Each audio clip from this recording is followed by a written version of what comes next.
ಭೀತಿ ತೊರೆಯುವ ನಾವು ಪರೀಕ್ಷೆ ಬರೆಯುವ ಪರೀಕ್ಷಾವಾಣಿಯ ನಾವು ನೋಡಿ ಕಲಿಯುವ ಖಾಲಿ ಜಾಗ ಭರ್ತಿ ಮಾಡಿ ಹೊಂದಿಸಿ ಬರೆದು ಲೆಕ್ಕ ಮಾಡಿ ಚಿತ್ರ ಬರೆದು ಭಾಗವ ಹೆಸರಿಸಿ ಎಲ್ಲ ಪ್ರಶ್ನೆಗೂ ಉತ್ತರಿಸಿ ಪಾಸು ಫೇಲು ಗೆಲುವು ಸೋಲು ಜೀವನ ಎಲ್ಲಕ್ಕಿಂತ ಮಿಗಿಲು ಅಂಕಗಳೆಂದರೆ ಮೇಲಿನ ತೊಗಟೆ ವಿದ್ಯೆ ಅದರ ಒಳಗಿನ ತಿರುಳು ಭೀತಿ ತೊರೆಯುವ ನಾವು ಪರೀಕ್ಷೆ ಬರೆಯುವ ಪರೀಕ್ಷಾವಾಣಿಯ ನಾವು ನೋಡಿ ಕಲಿಯುವ ಪರೀಕ್ಷಾವಾಣಿಯ ನಾವು ನೋಡಿ ಕಲಿಯುವ ಪರೀಕ್ಷಾವಾಣಿಯ ನಾವು ನೋಡಿ ಕಲಿಯುವ ಪರೀಕ್ಷಾವಾಣಿ.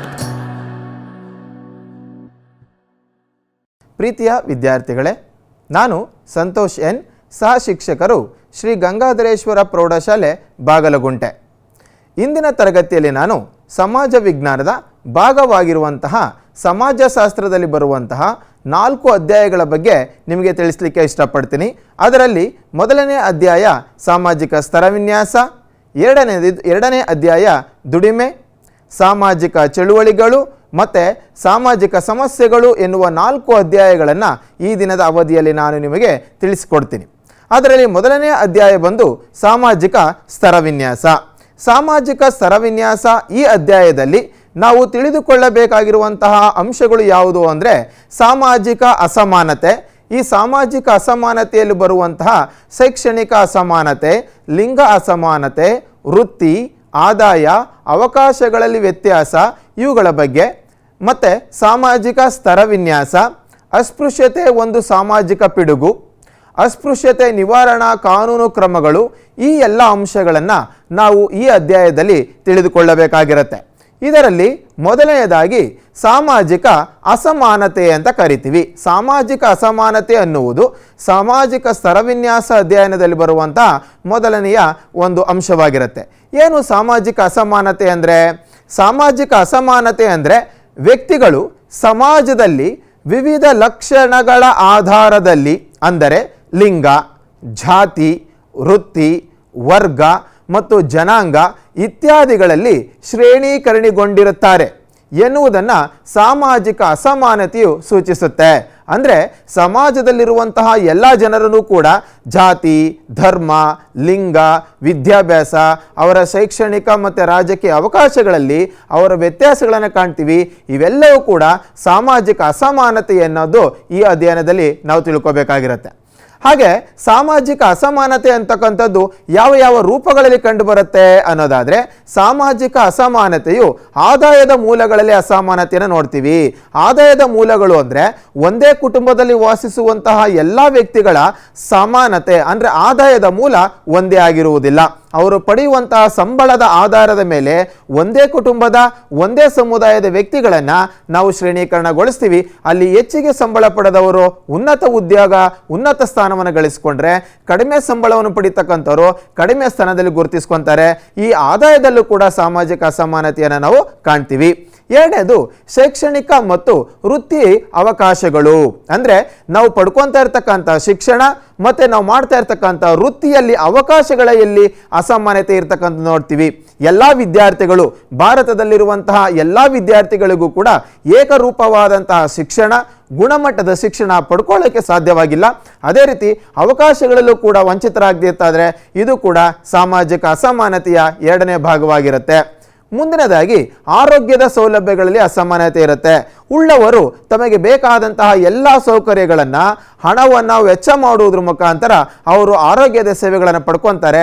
ಆದರೆ ಸಮಾಜದಲ್ಲಿರುವಂತಹ ಬಡವರು ತಮ್ಮ ಆರೋಗ್ಯದ ವೆಚ್ಚವನ್ನು ಭರಿಸೋಕ್ಕಾಗದೆ ಅವರು ಸೌಲಭ್ಯಗಳಿಂದ ವಂಚಿತರಾಗಿದ್ದಾರೆ. ಇದು ಕೂಡ ಅಸಮಾನತೆಗೆ ಒಂದು ಉದಾಹರಣೆಯಾಗಿ ಬರುತ್ತೆ. ಮುಂದಿನದಾಗಿ ರಾಜಕೀಯ ಪ್ರತಿನಿಧಿತ್ವ ಮತ್ತು ಭಾಗವಹಿಸುವಿಕೆಯಲ್ಲಿ ಅಸಮಾನತೆ ಇದೆ. ಅಂದರೆ ಸಮಾಜದಲ್ಲಿರ್ತಕ್ಕಂತಹ ಎಲ್ಲ ವ್ಯಕ್ತಿಗಳು ಕೂಡ ರಾಜಕೀಯವಾಗಿ ತೊಡಗಿಸಿಕೊಳ್ಳಲಿಕ್ಕೆ ಅವಕಾಶವಿಲ್ಲ. ಒಂದು ವೇಳೆ ಹಣವಿದ್ದರೂ, ಅರ್ಹತೆ ಇದ್ದರೂ ಅವನ ಸಾಮಾಜಿಕ ಅಸಮಾನತೆಯ ರೂಪದಿಂದಾಗಿ ಅವನು ಪ್ರತಿನಿಧಿತ್ವದಲ್ಲಿ ತೊಡಗಿಸಿಕೊಳ್ಳಿಕ್ಕೆ ಆಗೋದಿಲ್ಲ. ಅಂಥ ಸಂದರ್ಭದಲ್ಲಿ ಅಸಮಾನತೆಯನ್ನು ಇರ್ತಕ್ಕಂಥದ್ದು ನಾವು ಕಾಣ್ತಾ ಹೋಗ್ತೀವಿ. ಅಂದರೆ ಸಾಮಾಜಿಕ ಅಸಮಾನತೆ ಎನ್ನುವುದು ಈಗಾಗಲೇ ಇರುವ ಅಸಮಾನ ಸಾಮಾಜಿಕ ಅವಕಾಶಗಳ ಪ್ರತಿಫಲ ಅಂತ ಕರಿತೀವಿ. ಅಂದರೆ ಈ ಸಾಮಾಜಿಕ ಅಸಮಾನತೆ ಅನ್ನೋದು ಏಕಾಏಕಿ ಬಂದಿರುವುದಲ್ಲ, ಬದಲಾಗಿ ಇಂದಿನ ಕಾಲದಿಂದಲೂ ನಾವು ಬಂದಿರುವಂತಹ ಅಸಮಾನತೆಗಳ ಪ್ರತಿಫಲವೇ ಇಂದು ನಾವು ನೋಡುತ್ತಿರುವಂತಹ ಸಾಮಾಜಿಕ ಅಸಮಾನತೆಯಾಗಿದೆ. ಅಂದರೆ ವಿದ್ಯಾರ್ಥಿಗಳೇ, ಸಮಾಜದಲ್ಲಿರುವ ಎಲ್ಲ ಜನಗಳು ಏಕರೂಪವಾದಂತಹ ವ್ಯವಸ್ಥೆನ ಪಡ್ಕೊಳ್ಳೋಕ್ಕಾಗ್ತಿಲ್ಲ. ಇದಕ್ಕೆ ಅಸಮಾನತೆ ಅಂತ ಕರಿತೀವಿ. ಈ ಅಸಮಾನತೆಯ ರೂಪಗಳನ್ನು ನಾವು ಇಲ್ಲಿ ಅಧ್ಯಯನ ಮಾಡಿದ್ವಿ. ಮುಂದಿನದಾಗಿ ನಾವು ಶಿಕ್ಷಣ ಮತ್ತು ಅಸಮಾನತೆ ಅಂತ ಕರಿತೀವಿ. ಅಸಮಾನತೆಯಲ್ಲಿ 3 ರೂಪದ ಅಸಮಾನತೆ ನೋಡ್ತೀವಿ. ಒಂದು ಶೈಕ್ಷಣಿಕವಾಗಿ ಅಸಮಾನತೆ, ಎರಡನೇದು ಲಿಂಗದಲ್ಲಿ ಅಸಮಾನತೆ, ಮೂರನೇದು ಜಾತಿಯಲ್ಲಿ ಅಸಮಾನತೆ ಏನಿರ್ತಕ್ಕಂಥದ್ದು ನೋಡಿದ್ವಿ. ಇವೆಲ್ಲವೂ ಕೂಡ ಸಾಮಾಜಿಕ ಅಸಮಾನತೆಯ ಭಾಗಗಳಾಗಿರುತ್ತೆ. ಈ ನಿಟ್ಟಿನಲ್ಲಿ ಯಾವುದೇ ಒಬ್ಬ ವ್ಯಕ್ತಿ, ಅಂಬೇಡ್ಕರ್ ಆಗಿರ್ಬೋದು, ಮಹಾತ್ಮ ಗಾಂಧೀಜಿ ಆಗಿರ್ಬೋದು, ಅಥವಾ ಭಾರತದ ಎಲ್ಲ ವ್ಯಕ್ತಿಗಳು ಹೇಳೋದೊಂದೇ, ಕೇವಲ ಶಿಕ್ಷಣದಿಂದ ಮಾತ್ರ ಸಮಾಜದಲ್ಲಿರುವಂತಹ ಅಸಮಾನತೆಯನ್ನು ನಾವು ಹೋಗಲಾಡಿಸ್ಬೋದು. ಇಲ್ಲದಿದ್ದರೆ ಶಿಕ್ಷಣದಿಂದ ಅಲ್ಲದೆ ಬೇರೆ ಇನ್ಯಾವುದೇ ಸೌಲಭ್ಯಗಳನ್ನು ಕೊಟ್ಟರೂ ಕೂಡ ಸಮಾಜದಲ್ಲಿ ಸಮಾನತೆಯನ್ನು ತರಲಿಕ್ಕೆ ಆಗೋದಿಲ್ಲ. ಹಾಗಾಗಿ ಸಮಾಜದಲ್ಲಿರುವ ಪ್ರತಿಯೊಬ್ಬ ವ್ಯಕ್ತಿಗೂ ನಾವು ಸಮಾನತೆಯನ್ನು ಕೊಡಬೇಕು ಅಂತ ಹೇಳಿ ಶಿಕ್ಷಣವನ್ನು ಎಲ್ಲರಿಗೂ ಕೊಡೋ ವ್ಯವಸ್ಥೆಯನ್ನು ಮಾಡಿದ್ದೀವಿ. ಹಾಗಾದರೆ ಯಾವ ಯಾವ ಶೈಕ್ಷಣಿಕ ಕಾನೂನು ಕ್ರಮಗಳನ್ನು ಅಥವಾ ಶಾಸನಾತ್ಮಕ ಕ್ರಮಗಳನ್ನು ಕೈಗೊಂಡಿದ್ದೀವಿ ಅಂದರೆ, ಶಿಕ್ಷಣವನ್ನು ಸಾರ್ವಜನಿಕ ಒಳಿತಿಗಾಗಿ ಸರ್ಕಾರಗಳು ಎಲ್ಲ ಮಕ್ಕಳಿಗೂ ಸಮಾನವಾಗಿ ನೀಡಬೇಕಾಗಿರುತ್ತದೆ. ಇದರ ಪ್ರಕಾರವಾಗಿ 45ನೇ ವಿಧಿ ನಿರ್ದಿಷ್ಟವಾಗಿ 14 ವರ್ಷದ ಒಳಗಿನ ಎಲ್ಲ ಮಕ್ಕಳಿಗೂ ಉಚಿತ ಮತ್ತು ಕಡ್ಡಾಯ ಶಿಕ್ಷಣ ಕೊಡಬೇಕು ಎಂದು ಪ್ರತಿಪಾದಿಸುತ್ತದೆ.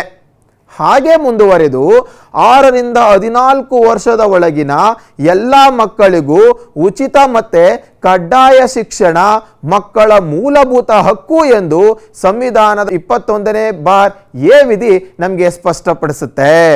ಮುಂದುವರಿದ ಭಾಗವಾಗಿ ಸಂವಿಧಾನದ 45ನೇ ವಿಧಿ ಹೇಳುತ್ತೆ, 6 ವರ್ಷದ ಒಳಗಿನ ಎಲ್ಲ ಮಕ್ಕಳ ಶೈಕ್ಷವ್ಯವಸ್ಥೆ ರಕ್ಷಣೆ, ಶೈಕ್ಷಣಿಕ ಅವಕಾಶಗಳನ್ನು ಒದಗಿಸಿಕೊಡಬೇಕು ಅಂತ ತೋರಿಸುತ್ತೆ. ಅದೇ ರೀತಿ ಸಂವಿಧಾನದ ಪರಿಚ್ಛೇದ 19ನೇ ವಿಧಿ ಹೇಳುತ್ತೆ, ಇದು ಅಭಿವ್ಯಕ್ತಿ ಸ್ವಾತಂತ್ರ್ಯದ ಹಕ್ಕನ್ನು ಪ್ರತಿಯೊಬ್ಬರ ಮೂಲಭೂತ ಹಕ್ಕು ಎಂದು ಸಾರುತ್ತದೆ.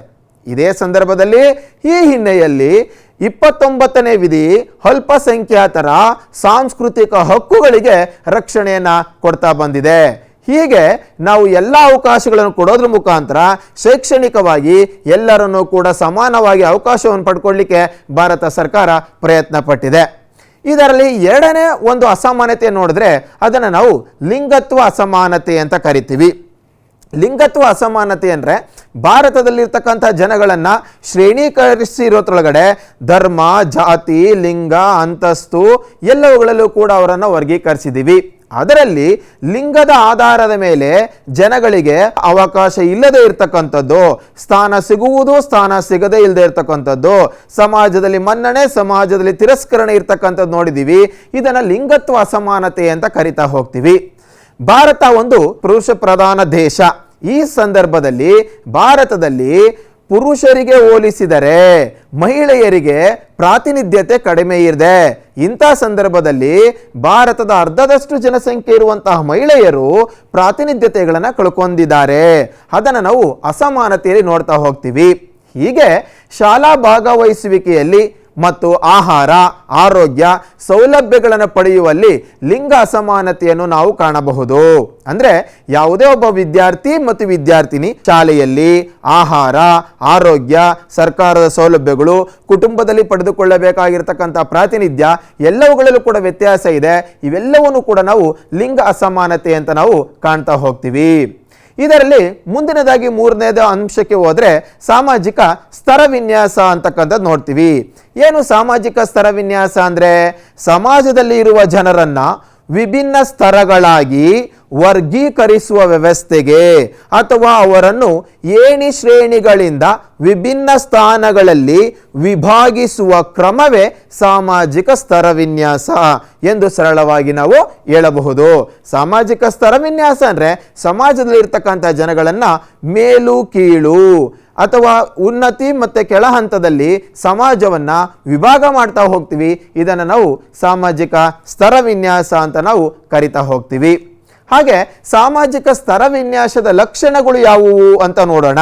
ಸಾಮಾಜಿಕ ಸ್ತರ ವಿನ್ಯಾಸದ ಲಕ್ಷಣಗಳು ಅಂದರೆ ಸಾಮಾಜಿಕ ಸ್ತರ ವಿನ್ಯಾಸ ಅನ್ನುವುದು ಈಗಷ್ಟೇ ಬಂದಂಥ ಒಂದು ಪರಿಕಲ್ಪನೆಯಲ್ಲ.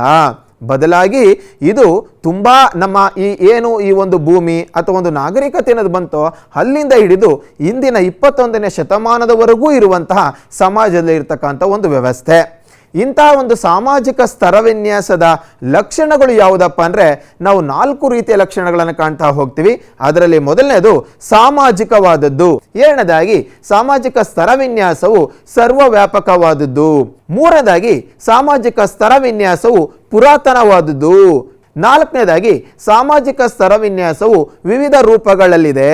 ಇವು ಸಾಮಾಜಿಕ ಸ್ತರ ವಿನ್ಯಾಸದ 4 ಲಕ್ಷಣಗಳು. ಪ್ರೀತಿಯ ವಿದ್ಯಾರ್ಥಿಗಳೇ, ನಾವು ಮುಂದಿನದಾಗಿ ನೋಡೋಣ.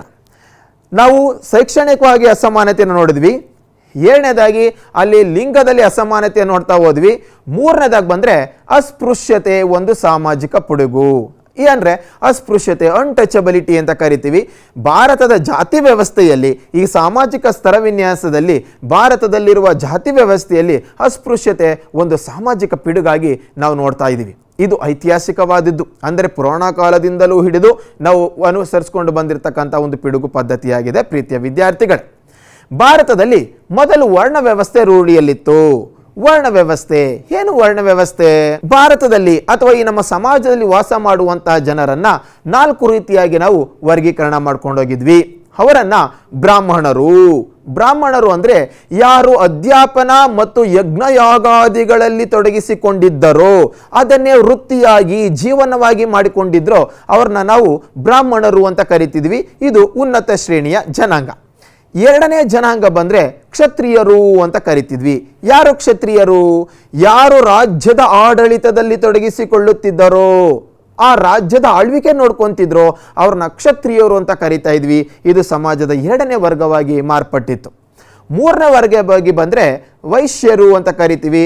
ಅಂದರೆ ಯಾರು ವ್ಯಾಪಾರವನ್ನೇ ತಮ್ಮ ಜೀವನವಾಗಿ ವೃತ್ತಿಯನ್ನಾಗಿ ಮಾಡಿಕೊಂಡಿದ್ರೋ ಅವ್ರನ್ನ ವೈಶ್ಯರು ಅಂತ ಕರಿತಾ ಹೋಗ್ತಿದ್ವಿ. ನಾಲ್ಕನೇದು ಶೂದ್ರರು. ಈ ಮೇಲಿನ 3 ವರ್ಗದವರಿಗೆ ಸಹಾಯ ಮಾಡುವ ಹಾಗೂ ವ್ಯವಸಾಯದಲ್ಲಿ ತೊಡಗೊಂಡಿದ್ದಂತಹ ವ್ಯಕ್ತಿಗಳನ್ನು ನಾವು ಶೂದ್ರರು ಅಂತ ಕರಿತಾ ಹೋಗ್ತಿದ್ವಿ. ಆದರೆ ಈ ಕಾರ್ಯವನ್ನು ನಿರ್ವಹಿಸಬೇಕು ಎನ್ನುವುದು ಸಮಾಜದ ಒಂದು ವ್ಯವಸ್ಥೆಯಾಗಿತ್ತು. ಅಂಥ ಸಂದರ್ಭದಲ್ಲಿ ಈ ಒಂದು ಸಾಮಾಜಿಕ ಸಮಸ್ಯೆಯಲ್ಲಿ ಅಸ್ಪೃಶ್ಯತೆ ಅನ್ನೋದು ಕಾಣ್ಕೊಳ್ಳುತ್ತೆ. ಇದರಲ್ಲಿ 5ನೇ ವರ್ಗವನ್ನು ನೋಡ್ತೀವಿ. ಆ 5ನೇ ವರ್ಗವನ್ನೇ ನಾವು ಮುಟ್ಟಿಸಿಕೊಳ್ಳದವರು, ಸಮಾಜದಿಂದ ದೂರ ಇರುವವರು ಅನ್ನುವ ಪದಗಳನ್ನು ಬಳಸಿ ನಾವು ಅದನ್ನು ನೋಡ್ತಿದ್ವಿ ಸಮಾಜದ ಈ ಒಂದು ವ್ಯವಸ್ಥೆಯಲ್ಲಿ. ಅಂಥ ಒಂದು ಸಾಮಾಜಿಕ ವ್ಯವಸ್ಥೆಯಲ್ಲಿ ಅಸ್ಪೃಶ್ಯರು ಭಾರತದಲ್ಲಿ ಅನುಭವಿಸಿದಂತಹ ಸಮಸ್ಯೆಗಳು ಯಾವುದ್ಯಾವುದಪ್ಪ ಅನ್ನೋದಾದರೆ, ಮೊದಲನೇದು ಸಾಮಾಜಿಕ ವ್ಯವಸ್ಥೆಯಲ್ಲಿ ಅತ್ಯಂತ ಕೆಳಮಟ್ಟದ ಸ್ಥಾನವನ್ನು ಒಳಗೊಂಡಿದೆ. ಅತ್ಯಂತ ಕೆಳಮಟ್ಟದ ಸ್ಥಾನ ಇದೆ. ಅಂದರೆ ಸಮಾಜದಲ್ಲಿ ಭಾರತದಲ್ಲಿ ನಾವು ಅಸ್ಪೃಶ್ಯರನ್ನ ನೋಡುವಂತಹ ರೀತಿ ತುಂಬ ಕೆಳಮಟ್ಟದಲ್ಲಿದೆ. ಬ್ರಾಹ್ಮಣರು, ಕ್ಷತ್ರಿಯರು, ವೈಶ್ಯರು, ಶೂದ್ರರು ಇವರನ್ನು ಒಳಪಟ್ಟಂತೆ, ಇವರನ್ನು ಹೊರತುಪಡಿಸಿದಂತೆ 5ನೇ ವರ್ಗದ ಜನರನ್ನಾಗಿ ನಾವು ನೋಡ್ತಿದ್ವಿ. ಸಮಾಜದಿಂದ ಅವರನ್ನು ದೂರ ಇಟ್ಟಿದ್ವಿ. ನಾವು ಅವರಿಗೆ ಸಾಮಾಜಿಕ ಸ್ಥಳಗಳಲ್ಲಿ ಭಾಗವಹಿಸಲಿಕ್ಕೆ ಅವಕಾಶ ಕೊಡ್ತಿರಲಿಲ್ಲ. ಮತ್ತು ಅವರು ಹೊಲಿದಂತಹ ಚಪ್ಪಲಿಗಳನ್ನು ಅವರಲ್ಲಿ ಬಳಸಿಕೊಳ್ಳಿಕ್ಕೆ ಅವಕಾಶವನ್ನು ಮಾಡಿಕೊಟ್ಟಿರಲಿಲ್ಲ. ಉನ್ನತ ವರ್ಗದ ಜನರ ಮುಂಭಾಗದಲ್ಲಿ ಒಂದು ಹಸುವಿನ ಬಾಲದಷ್ಟು ಮುಂದೆ ಬಂದರೆ ಅಂಥ ಸಂದರ್ಭದಲ್ಲಿ ಅವರು ಪ್ಯೂರಿಫಿಕೇಷನ್ಸ್ಗೆ ಹೋಗಬೇಕಾಗಿತ್ತು. ಅಂದರೆ ಯಜ್ಞ ಯಾಗಾದಿಗಳಲ್ಲಿ ತೊಡಗಿ ಅವರಿಗೆ ಆಗಿರ್ತಕ್ಕಂಥ ಒಂದು ಮೈಲಿಗೆಯನ್ನು ತೊಳ್ಕೋಬೇಕಾಗಿತ್ತು. ಉನ್ನತ ಜನಾಂಗದವರು ಅಷ್ಟು ಮಟ್ಟಿಗೆ ಅವರನ್ನು ಕೆಳಮಟ್ಟವಾಗಿ ನೋಡ್ತಿದ್ವಿ. ಅದು ಸಾಮಾಜಿಕ ವ್ಯವಸ್ಥೆಯಲ್ಲಿ ಅಸ್ಪೃಶ್ಯರು ತುಂಬ ಕೆಳಮಟ್ಟದ ಸ್ಥಾನದಲ್ಲಿದ್ದರು. ಇದು ಅವರು ಅನುಭವಿಸಿದಂಥ ಮೊದಲನೇ ಸಮಸ್ಯೆ. ಎರಡನೇದಾಗಿ ಬಂದರೆ ಶೈಕ್ಷಣಿಕ ಅವಕಾಶಗಳಿಂದ ಹೊರಗಿಡಲಾಗಿತ್ತು. ಅಂದರೆ ಇವರನ್ನು ಯಾವಾಗಲೂ ಕೂಡ ಅವರನ್ನು ಸಮಾಜದಿಂದ ಹೊರಗಡೆ ಇಡೋದ್ರ ಜೊತೆಗೆ ಶೈಕ್ಷಣಿಕವಾಗಿ ಅವರು ಕಲೀಲಿಕ್ಕೆ ಅವಕಾಶವನ್ನು ಮಾಡಿಕೊಟ್ಟಿರಲಿಲ್ಲ. ನಾವು ಅವ್ರನ್ನ ಶಾಲೆಗಳಿಗೆ ಕೂಡಿಸ್ಕೊಂತಿರಲಿಲ್ಲ, ಬ್ರಾಹ್ಮಣರ ಕಚೇರಿಗಳಿಗೆ ಸೇರಿಸ್ಕೊಂತಿರಲಿಲ್ಲ, ಶಾಲೆಗಳಿಗೆ ಸೇರಿಸ್ಕೊಂತಿರಲಿಲ್ಲ. ಮೂರನೇದಾಗಿ ಆಸ್ತಿಯ ಒಡೆತನದ ಹಕ್ಕುಗೆ ನಿರಾಕರಣೆ ಇತ್ತು. ಅಂದರೆ ಸಮಾಜದಲ್ಲಿರ್ತಕ್ಕಂಥ ನಮ್ಮ ವ್ಯವಸ್ಥೆಯಲ್ಲಿ ಯಾವುದೇ ಅಸ್ಪೃಶ್ಯರು ಆಸ್ತಿಯನ್ನು ಸಂಪಾದನೆ ಮಾಡುವಂಥ ಅವಕಾಶಗಳಿಗೆ ನಾವು ಅವಕಾಶವನ್ನು ಕೊಟ್ಟಿರಲಿಲ್ಲ. ಆಸ್ತಿಯನ್ನು ಹೊಂದುವಂಥ ಅವಕಾಶಗಳನ್ನು ಕೊಟ್ಟಿರಲಿಲ್ಲ. ಅದನ್ನು ನಾವು ಆಸ್ತಿಯ ಒಡೆತನದ ಹಕ್ಕಿನ ನಿರಾಕರಣೆ ಅವರು ಅನುಭವಿಸಿದಂಥ ಒಂದು ಸಮಸ್ಯೆಯಾಗಿತ್ತು. ಮುಂದಿನದಾಗಿ ನೋಡೋದಾದರೆ ರಾಜಕೀಯ ಭಾಗವಹಿಸುವಿಕೆಯಲ್ಲಿ ನಿರಾಕರಣೆ. ಅಂದರೆ ಸಮಾಜದಲ್ಲಿ ನಾವು ಅಸ್ಪೃಶ್ಯರಿಗೆ ಯಾವುದೇ ಸಂದರ್ಭದಲ್ಲಿ ಸಮಾಜದಲ್ಲಿ ಭಾಗವಹಿಸಲಿಕ್ಕೆ, ಸಾಮಾಜಿಕ ಕಾರ್ಯಗಳಲ್ಲಿ ಭಾಗವಹಿಸಲಿಕ್ಕೆ ಮತ್ತು ರಾಜಕೀಯದಲ್ಲಿ ಸ್ಪರ್ಧಿಸಿ ಅವರೂ ಕೂಡ ನಿರ್ಣಯಗಳನ್ನು ಕೈಗೊಳ್ಳುವ, ಆಡಳಿತದಲ್ಲಿ ಭಾಗವಹಿಸುವ ಯಾವುದೇ ಅವಕಾಶಗಳನ್ನು ನಾವು ಕೊಟ್ಟಿರಲಿಲ್ಲ. ಅದನ್ನು ನಾವು ರಾಜಕೀಯ ಭಾಗವಹಿಸುವಿಕೆಯ ನಿರಾಕರಣೆ ಅಂತ ಕರಿತೀವಿ. ಈ ಒಂದು ಭಾರತದ ಜಾತಿ ವ್ಯವಸ್ಥೆಯಲ್ಲಿ ಅಥವಾ ವರ್ಣ ವ್ಯವಸ್ಥೆಯಲ್ಲಿ ಅಸ್ಪೃಶ್ಯರು ಈ ಮೇಲ್ಕಂಡ 4 ಸಮಸ್ಯೆಗಳನ್ನು ಪ್ರಮುಖವಾಗಿ ಅನುಭವಿಸ್ತಾರೆ. ಮುಂದಿನ ಭಾಗವಾಗಿ ಅಸ್ಪೃಶ್ಯತೆ ನಿವಾರಣೆಗೆ ಕಾನೂನು ಕ್ರಮಗಳು. ಅಂದರೆ ಭಾರತ ಸರ್ಕಾರ ಯಾವಾಗ ಸ್ವತಂತ್ರಗೊಂಡಿತೋ, ಯಾವಾಗ ನಾವು ಸಂವಿಧಾನವನ್ನು ಸ್ವೀಕರಣೆ ಮಾಡಿಕೊಂಡ್ವೋ ಆ ಸಂದರ್ಭದಲ್ಲಿ ಭಾರತದಲ್ಲಿದ್ದಂಥ ಈ ಒಂದು ಜಾತಿ ವ್ಯವಸ್ಥೆಯನ್ನು ಹೋಗಲಾಡಿಸಿ ಸಮಾಜವನ್ನು ಸಮಾನ ಸ್ಥಿತಿಯಲ್ಲಿ, ಸಮಾನ ಹಕ್ಕಿನಲ್ಲಿ, ಸಮಾನ ವ್ಯವಸ್ಥೆಯಲ್ಲಿ ನೋಡಬೇಕು ಅಂತ ಕೆಲವೊಂದು ಶಾಸನಾತ್ಮಕ ಕ್ರಮಗಳನ್ನು ಕೈಗೊಂಡಿದೆ. ಇದು ಪರೀಕ್ಷಾ ದೃಷ್ಟಿಯಿಂದಲೂ ಕೂಡ ತುಂಬ ಬಹುಮುಖ್ಯವಾದಂತಹ ಒಂದು ಪ್ರಶ್ನೆ ಮತ್ತು ಕಾನ್ಸೆಪ್ಟ್ ಆಗಿರುತ್ತೆ. ಹಾಗಾದರೆ ಭಾರತ ಸರ್ಕಾರವು ಅಸ್ಪೃಶ್ಯತಾ ನಿವಾರಣೆಗೆ ಕೈಗೊಂಡಿರುವಂಥ ಶಾಸನಾತ್ಮಕ ಕ್ರಮಗಳು ಯಾವುವು ಅನ್ನೋದಾದರೆ, ಮೊದಲನೇದಾಗಿ ಸಂವಿಧಾನದ 17ನೇ ವಿಧಿಯು ಅಸ್ಪೃಶ್ಯತಾ ಆಚರಣೆಯನ್ನು ನಿಷೇಧಿಸುತ್ತದೆ. ಎರಡನೆಯದಾಗಿ ಭಾರತ ಸರ್ಕಾರ ಅಸ್ಪೃಶ್ಯತಾ ಅಪರಾಧಗಳ ಕಾಯ್ದೆಯನ್ನು 1955ರಲ್ಲಿ ಜಾರಿಗೊಳಿಸಿದೆ. ಮೂರನೇದಾಗಿ ನಾಗರಿಕ ಹಕ್ಕುಗಳ ಸಂರಕ್ಷಣಾ ಕಾಯ್ದೆ ಎಂದು 1976ರಲ್ಲಿ ಮಾರ್ಪಡಿಸಿ ಅವಕಾಶಗಳನ್ನು ಹೆಚ್ಚಿಸಿದ್ದೀವಿ. ಮತ್ತು ಶೈಕ್ಷಣಿಕ ಮತ್ತು ಉದ್ಯೋಗಾವಕಾಶಗಳಲ್ಲಿ ಮೀಸಲಾತಿಯನ್ನು ಕೊಡ್ತಾ ಬಂದಿದ್ದೀವಿ. ರಾಜಕೀಯದಲ್ಲೂ ಕೂಡ ಮೀಸಲಾತಿಯನ್ನು ಕೊಟ್ಕೊಳ್ತಾ ಬರ್ತಿದ್ದೀವಿ. ಹಾಗೆ 1989ರಲ್ಲಿ ಶಾಸನವು ಅಸ್ಪೃಶ್ಯತೆಯ ನಿರ್ಮೂಲನೆ ಕುರಿತಾದ ವಿಶೇಷ ಜವಾಬ್ದಾರಿಗಳನ್ನು ರಾಜ್ಯ ಸರ್ಕಾರಗಳಿಗೆ ವಹಿಸಿದೆ. ಇವು ಬಹುಮುಖ್ಯವಾಗಿ ಇದನ್ನು ಉಳಿದಂತೆ ಇನ್ನೂ ಸಾಕಷ್ಟು ಶಾಸನಾತ್ಮಕವಾಗಿ ಆಡಳಿತಾತ್ಮಕ ಸುಧಾರಣೆಗಳನ್ನು ನಾವು ಭಾರತದಲ್ಲಿ ಕೈಗೊಂಡಿದ್ದೀವಿ. ನಾವು ಈಗ ಸಮಾಜಶಾಸ್ತ್ರದ 2ನೇ ಅಧ್ಯಾಯವಾಗಿರ್ತಕ್ಕಂಥ ದುಡಿಮೆ ಈ ಅಧ್ಯಾಯವನ್ನು ನೋಡೋಣ. ಈ ಅಧ್ಯಯನದಲ್ಲಿ ನಾವು ತಿಳಿದುಕೊಳ್ಳಬೇಕಾಗಿರುವಂತಹ, ನೆನಪಿನಲ್ಲಿಟ್ಟುಕೊಳ್ಳಬೇಕಾಗಿರುವಂತಹ ಅಂಶಗಳು ಯಾವುದ್ಯಾವುದು ಅಂದರೆ, ಮೊದಲನೇದಾಗಿ ಶ್ರಮ ವಿಭಜನೆ, ಉದ್ಯೋಗ ದುಡಿಮೆಯಲ್ಲಿ ಅಸಮಾನತೆ ಮತ್ತು ಭೇದ ಭಾವ, ಸಂಭಾವನೆ ಸಹಿತ ಮತ್ತು ಸಂಭಾವನೆ ರಹಿತ ದುಡಿಮೆ, ಸಂಘಟಿತ ಮತ್ತು ಅಸಂಘಟಿತ ವಲಯಗಳ ದುಡಿಮೆಗಾರರು ಮತ್ತು ಅಸಂಘಟಿತ ದುಡಿಮೆಗಾರರ ಸವಾಲುಗಳು. ಇಷ್ಟು ಅಂಶಗಳನ್ನು ನಾವು ಪುನರ್ಮನನ ಮಾಡಿಕೊಳ್ಳಬೇಕಾಗಿರುತ್ತೆ ಈ ಅಧ್ಯಾಯದಲ್ಲಿ. ಹಾಗಾದರೆ ಈ ಅಧ್ಯಾಯದಲ್ಲಿ ನಾವು ಈ ಎಲ್ಲ ಅಂಶಗಳನ್ನು ವಿವರಿಸ್ತಾ ಹೋಗಬೇಕಾಗಿರುತ್ತೆ. ಅದರಲ್ಲಿ ಮೊದಲನೇದಾಗಿ ಬಂದರೆ ಶ್ರಮ ವಿಭಜನೆ, ಡಿವಿಷನ್ ಆಫ್ ಲೇಬರ್ ಅಂತ ಕರಿತೀವಿ. ಏನು ಶ್ರಮ ವಿಭಜನೆ ಅಂದರೆ? ಶ್ರಮ ವಿಭಜನೆ ಎಂದರೆ ಈ ಡಿವಿಷನ್ ಆಫ್ ಲೇಬರ್ನ ಕುರಿತು ಪ್ಲೇಟೋ ಅವರು ತಮ್ಮ ದಿ ರಿಪಬ್ಲಿಕ್ ಎನ್ನುವ ಪುಸ್ತಕದಲ್ಲಿ ಮಾನವ ಸಮಾಜವು ಸ್ವಾಭಾವಿಕ ಅಸಮಾನತೆಗಳಿಂದ ರೂಪುಗೊಳ್ಳುತ್ತದೆ. ಈ ಸ್ವಾಭಾವಿಕ ಅಸಮಾನತೆಯು ಶ್ರಮ ವಿಭಜನೆಯಿಂದ ಕೂಡಿರುತ್ತದೆ ಎಂದು ಹೇಳುತ್ತಾರೆ. ಯಾರು ಹೇಳೋದು? ಪ್ಲೇಟೋರವರು ಹೇಳ್ತಾರೆ. ಯಾವ ಪುಸ್ತಕದಲ್ಲಿ? ತಮ್ಮ ರಿಪಬ್ಲಿಕ್ ಅನ್ನೋ ಪುಸ್ತಕದಲ್ಲಿ ಹೇಳ್ತಾ ಹೋಗ್ತಾರೆ. ಹಾಗಾದರೆ ಒಂದು ಸಮಾಜಕ್ಕೆ ಅಗತ್ಯವಾದ ಸೌಲಭ್ಯಗಳನ್ನು ಮತ್ತು ವಸ್ತು ಪದಾರ್ಥಗಳನ್ನು ಬೇರೆ ಬೇರೆ ವರ್ಗಗಳ ದುಡಿಯುವ ಜನರು ಪೂರೈಸುತ್ತಾರೆ ಎಂದು ಪ್ಲೇಟೋ ಹೇಳುತ್ತಾರೆ. ಅಂದರೆ ನಮ್ಮ ಸಮಾಜಕ್ಕೆ, ಅಂದರೆ ಸಮಾಜದ ಒಬ್ಬ ತಳಮಟ್ಟದಲ್ಲಿರುವ ವ್ಯಕ್ತಿಯಿಂದ ಹಿಡಿದು ಒಬ್ಬ ದೇಶದ ಅತ್ಯುನ್ನತ ವ್ಯಕ್ತಿಯವರೆಗೂ ಇರ್ತಕ್ಕಂಥ ಎಲ್ಲ ವ್ಯಕ್ತಿಗಳು ಈ ಸಮಾಜಕ್ಕೆ ಬೇಕಾಗಿರ್ತಾರೆ. ಎಲ್ಲರೂ ತನ್ನದೇ ಆದಂಥ ಪಾತ್ರವನ್ನು ನಿರ್ವಹಿಸಬೇಕಾಗಿರುತ್ತೆ. ಹಾಗಾಗಿ ಸಮಾಜ ಸ್ತರ ವಿಂಗಡಣೆಗೊಂಡಿದ್ರು ಸ್ತರದ ಎಲ್ಲ ಸ್ತರದಲ್ಲಿರ್ತಕ್ಕಂಥ ವ್ಯಕ್ತಿಗಳು ನಮಗೆ ಬೇಸಿಕ್ ಆಗಿ ಮೂಲತಃವಾಗಿ ಸಮಾಜದಲ್ಲಿ ತಮ್ಮ ತಮ್ಮ ಪಾತ್ರಗಳನ್ನು ನಿರ್ವಹಿಸಲಿಕ್ಕೆ ಬೇಕಾಗಿರ್ತದೆ. ಯಾರೊಬ್ಬರೂ ಕಳೆದುಕೊಂಡರೆ ಸಮಾಜದ ಈ ಒಂದು ವ್ಯವಸ್ಥೆ ಕುಸಿದು ಹೋಗ್ಬಿಡುತ್ತೆ, ಲಿಂಕ್ ತಪ್ಪು ಹೋಗ್ಬಿಡುತ್ತೆ. ಹಾಗಾಗಿ ಪ್ರತಿಯೊಬ್ಬರು ಅವಶ್ಯಕ ಅನ್ನೋದನ್ನ ಇಲ್ಲಿ ನಾವು ನೋಡ್ತಾ ಹೋಗ್ತೀವಿ. ಹಾಗಾದ್ರೆ ಈ ಶ್ರಮ ವಿಭಜನೆ ಬಗ್ಗೆ ಕಾರ್ಲ್ ಮಾರ್ಕ್ಸ್ ರವರು ಏನು ಹೇಳ್ತಾ ಹೋಗ್ತಾರೆ? ಶ್ರಮ ವಿಭಜನೆಯನ್ನು ಆರ್ಥಿಕ ಶ್ರಮ ವಿಭಜನೆ ಮತ್ತು ಸಾಮಾಜಿಕ ಶ್ರಮ ವಿಭಜನೆ ಎಂದು ಪ್ರತ್ಯೇಕಿಸ್ತಾರೆ. ಯಾರೋ? ನಮ್ಮ ಕಾರ್ಲ್ ಮಾರ್ಕ್ಸ್ ರವರು ಶ್ರಮ ವಿಭಜನೆಯನ್ನು ಆರ್ಥಿಕ ಶ್ರಮ ವಿಭಜನೆ ಮತ್ತು ಸಾಮಾಜಿಕ ಶ್ರಮ ವಿಭಜನೆ ಎಂದು ಪ್ರತ್ಯೇಕಿಸುತ್ತಾರೆ. ಆರ್ಥಿಕ ಶ್ರಮ ವಿಭಜನೆಯು ತಾಂತ್ರಿಕ ಅಂಶಗಳ ಜೊತೆಗೆ ಕೂಡಿದ್ದರೆ ಕಾರ್ಮಿಕರ ಸಹಕಾರದಿಂದ ಹೆಚ್ಚಾಗಿ ನಡೆಯುತ್ತದೆ ಎಂದು ಹೇಳುತ್ತಾರೆ. ಯಾರು? ಕಾರ್ಲ್ ಮಾರ್ಕ್ಸ್ ಅವರು ಹೇಳ್ತಾ ಹೋಗ್ತಾರೆ. ಹಾಗೆ ಶ್ರಮ ವಿಭಜನೆಯ ವಿಭಿನ್ನತೆಗಳನ್ನು ನೋಡ್ತಾ ಹೋಗೋಣ. ಕೈಗಾರಿಕಾ ಸಮಾಜಕ್ಕಿಂತ ವಿಭಿನ್ನವಾದ ಶ್ರಮ ವಿಭಜನೆಯನ್ನು ಕೈಗಾರಿಕಾ ನಂತರದ ಸಮಾಜದಲ್ಲಿ ನಾವು ಕಾಣಬಹುದು. ಇಂದಿನ ಮಾಹಿತಿ ಸಮಾಜ ಅಥವಾ ಡಿಜಿಟಲ್ ಸಮಾಜದಲ್ಲಿ ಶ್ರಮ ವಿಭಜನೆಯು ಪ್ರಕಾರಗಳು ಗಣಕಯಂತ್ರಗಳ ಮೂಲಕ ರೂಪಾಂತರವಾಗಿದೆ. ಅಂದರೆ ನಾವು ಬೇರೆ ಬೇರೆ ಹಂತದಲ್ಲಿ ಸಮಾಜವನ್ನು ಒಂದು ಶ್ರಮ ವಿಭಜನೆ ಅಂದರೆ ಶ್ರಮ ವಿಭಜನೆ ಅಂತಕ್ಕಂಥದ್ದು ವ್ಯಕ್ತಿಗಳು ತಾವು ಕಾರ್ಯ ಮಾಡಬೇಕಾದಂತಹ ಸಂದರ್ಭದಲ್ಲಿ ತಮ್ಮ ಆಸೆ, ಆಸಕ್ತಿ, ಅಭಿರುಚಿ, ವಯಸ್ಸು, ತಮ್ಮ ಶೈಕ್ಷಣಿಕ ಅರ್ಹತೆಗಳಿಗೆ ಅನುಗುಣವಾಗಿ ಕಾರ್ಯವನ್ನು ನಿರ್ವಹಿಸ್ತಾರೆ. ಆದರೆ ಇಂದಿನ ಪ್ರಪಂಚದಲ್ಲಿ ಇಂದಿನ 21ನೇ ಶತಮಾನದಲ್ಲಿ ಶ್ರಮ ವಿಭಜನೆ ಅಂತಕ್ಕಂಥದ್ದು ಗಣಕಯಂತ್ರಗಳ ಮುಖಾಂತರ ರೂಪಾಂತರವಾಗಿದೆ ಅಂತಕ್ಕಂಥದ್ದನ್ನು ನಾವು ಈ ಸಂದರ್ಭದಲ್ಲಿ ಪುನರ್ಮನನ ಮಾಡ್ಕೋಬೇಕಾಗಿರುತ್ತೆ. ಹಾಗಾದರೆ ಶ್ರಮ ವಿಭಜನೆ ಬಗ್ಗೆ ಇನ್ನೊಂದಷ್ಟು ವಿಚಾರಗಳನ್ನು ತಿಳ್ಕೊಳ್ಳೋದಾದರೆ, ಶ್ರಮ ವಿಭಜನೆಯು ವಿಶೇಷ ಪರಿಣಿತಿಗೆ ಕಾರಣವಾಗುತ್ತದೆ. ಪರೀಕ್ಷಾ ದೃಷ್ಟಿಯಲ್ಲಿ 1 ಅಂಕದ ಪ್ರಶ್ನೆ. ಶ್ರಮ ವಿಭಜನೆಯು ವಿಶೇಷ ಪರಿಣಿತಿಗೆ ಕಾರಣವಾಗುತ್ತೆ. ವಿಶೇಷ ಪರಿಣಿತಿ ಎಂದರೆ ಏನು? ಯಾವುದಾದರೂ ಒಂದು ನಿರ್ದಿಷ್ಟ ಕ್ಷೇತ್ರವೊಂದರಲ್ಲಿ ಸಾಕಷ್ಟು ಆಳವಾದ ಪರಿಣಿತಿ, ತರಬೇತಿ ಅಥವಾ ಕೌಶಲ್ಯವನ್ನು ಪಡೆಯುವುದು ಎಂದರ್ಥ. ಇದನ್ನು ನಾವು ವಿಶೇಷ ಪರಿಣಿತಿ ಅಂತ ನಾವು ಕರಿತಾ ಹೋಗ್ತೀವಿ. ಹಾಗಾದರೆ ಶ್ರಮ ವಿಭಜನೆ ಅಂತಕ್ಕಂಥದ್ದೇನು? ಶ್ರಮ ವಿಭಜನೆ ಅಂದರೆ ಯಾವುದಾದರೂ ಒಂದು ಕೆಲಸವನ್ನು ವ್ಯಕ್ತಿಗಳು ವಯಸ್ಸು, ಆಸಕ್ತಿ, ತಮಗಿರುವಂತಹ ಪ್ರತಿಭೆ, ತಮಗಿರ್ತಕ್ಕಂಥ ಸಾಮರ್ಥ್ಯ, ತಮ್ಮಲ್ಲಿರ್ತಕ್ಕಂಥ ಕೌಶಲ್ಯಗಳು, ತಮ್ಮಲ್ಲಿರ್ತಕ್ಕಂಥ ಅಭಿರುಚಿ, ವಿಶೇಷ ಪರಿಣಿತಿ, ವಯಸ್ಸುಗಳ ಆಧಾರದ ಮೇಲೆ ಆ ಕಾರ್ಯಗಳನ್ನು ನಿರ್ವಹಿಸ್ತಾ ಹೋಗ್ತಾರೆ. ಅದನ್ನು ನಾವು ಡಿವಿಷನ್ ಆಫ್ ಲೇಬರ್ ಅಂತ ನಾವು ಕರಿತಾ ಹೋಗ್ತೀವಿ. ನೋಡಿ, ಹಾಗಾದರೆ ಈ ಶ್ರಮ ವಿಭಜನೆಯಲ್ಲಿ ನಾವು ಭೇದ ಭಾವವನ್ನು ಕಾಣ್ತಾ ಹೋಗ್ತೀವಿ. ಇದನ್ನು ನಾವು ಉದ್ಯೋಗ ಅಥವಾ ದುಡಿಮೆಯಲ್ಲಿ ಅಸಮಾನತೆ ಮತ್ತು ಭೇದ ಭಾವ ಅಂತ ಕರಿತಾ ಹೋಗ್ತೀವಿ. ಏನು ದುಡಿಮೆಯಲ್ಲಿ ಭೇದ ಭಾವ ಅಥವಾ ಅಸಮಾನತೆ ಅನ್ನೋದಾದರೆ ಏನು ಅಂದರೆ, ದುಡಿಮೆ ಎಂದರೇನು ಅಂತ ಫಸ್ಟ್ ನೋಡೋಣ. ದುಡಿಮೆ ಎಂದರೆ ಒಬ್ಬ ವ್ಯಕ್ತಿ ದೈಹಿಕ ಪರಿಶ್ರಮದಿಂದ ಅಥವಾ ಬೌದ್ಧಿಕ ಪರಿಶ್ರಮದಿಂದ ಆದಾಯ ಅಥವಾ ವಸ್ತು ರೂಪದ ಪ್ರತಿಫಲವನ್ನು ಪಡೆಯುವುದನ್ನು ನಾವು ದುಡಿಮೆ ಅಂತ ಕರಿತಾ ಹೋಗ್ತೀವಿ. ಇಂಥ ದುಡಿಮೆಯಲ್ಲಿ ನಾವು ಅಸಮಾನತೆಯನ್ನು ಕಾಣ್ತಾ ಹೋಗ್ತೀವಿ.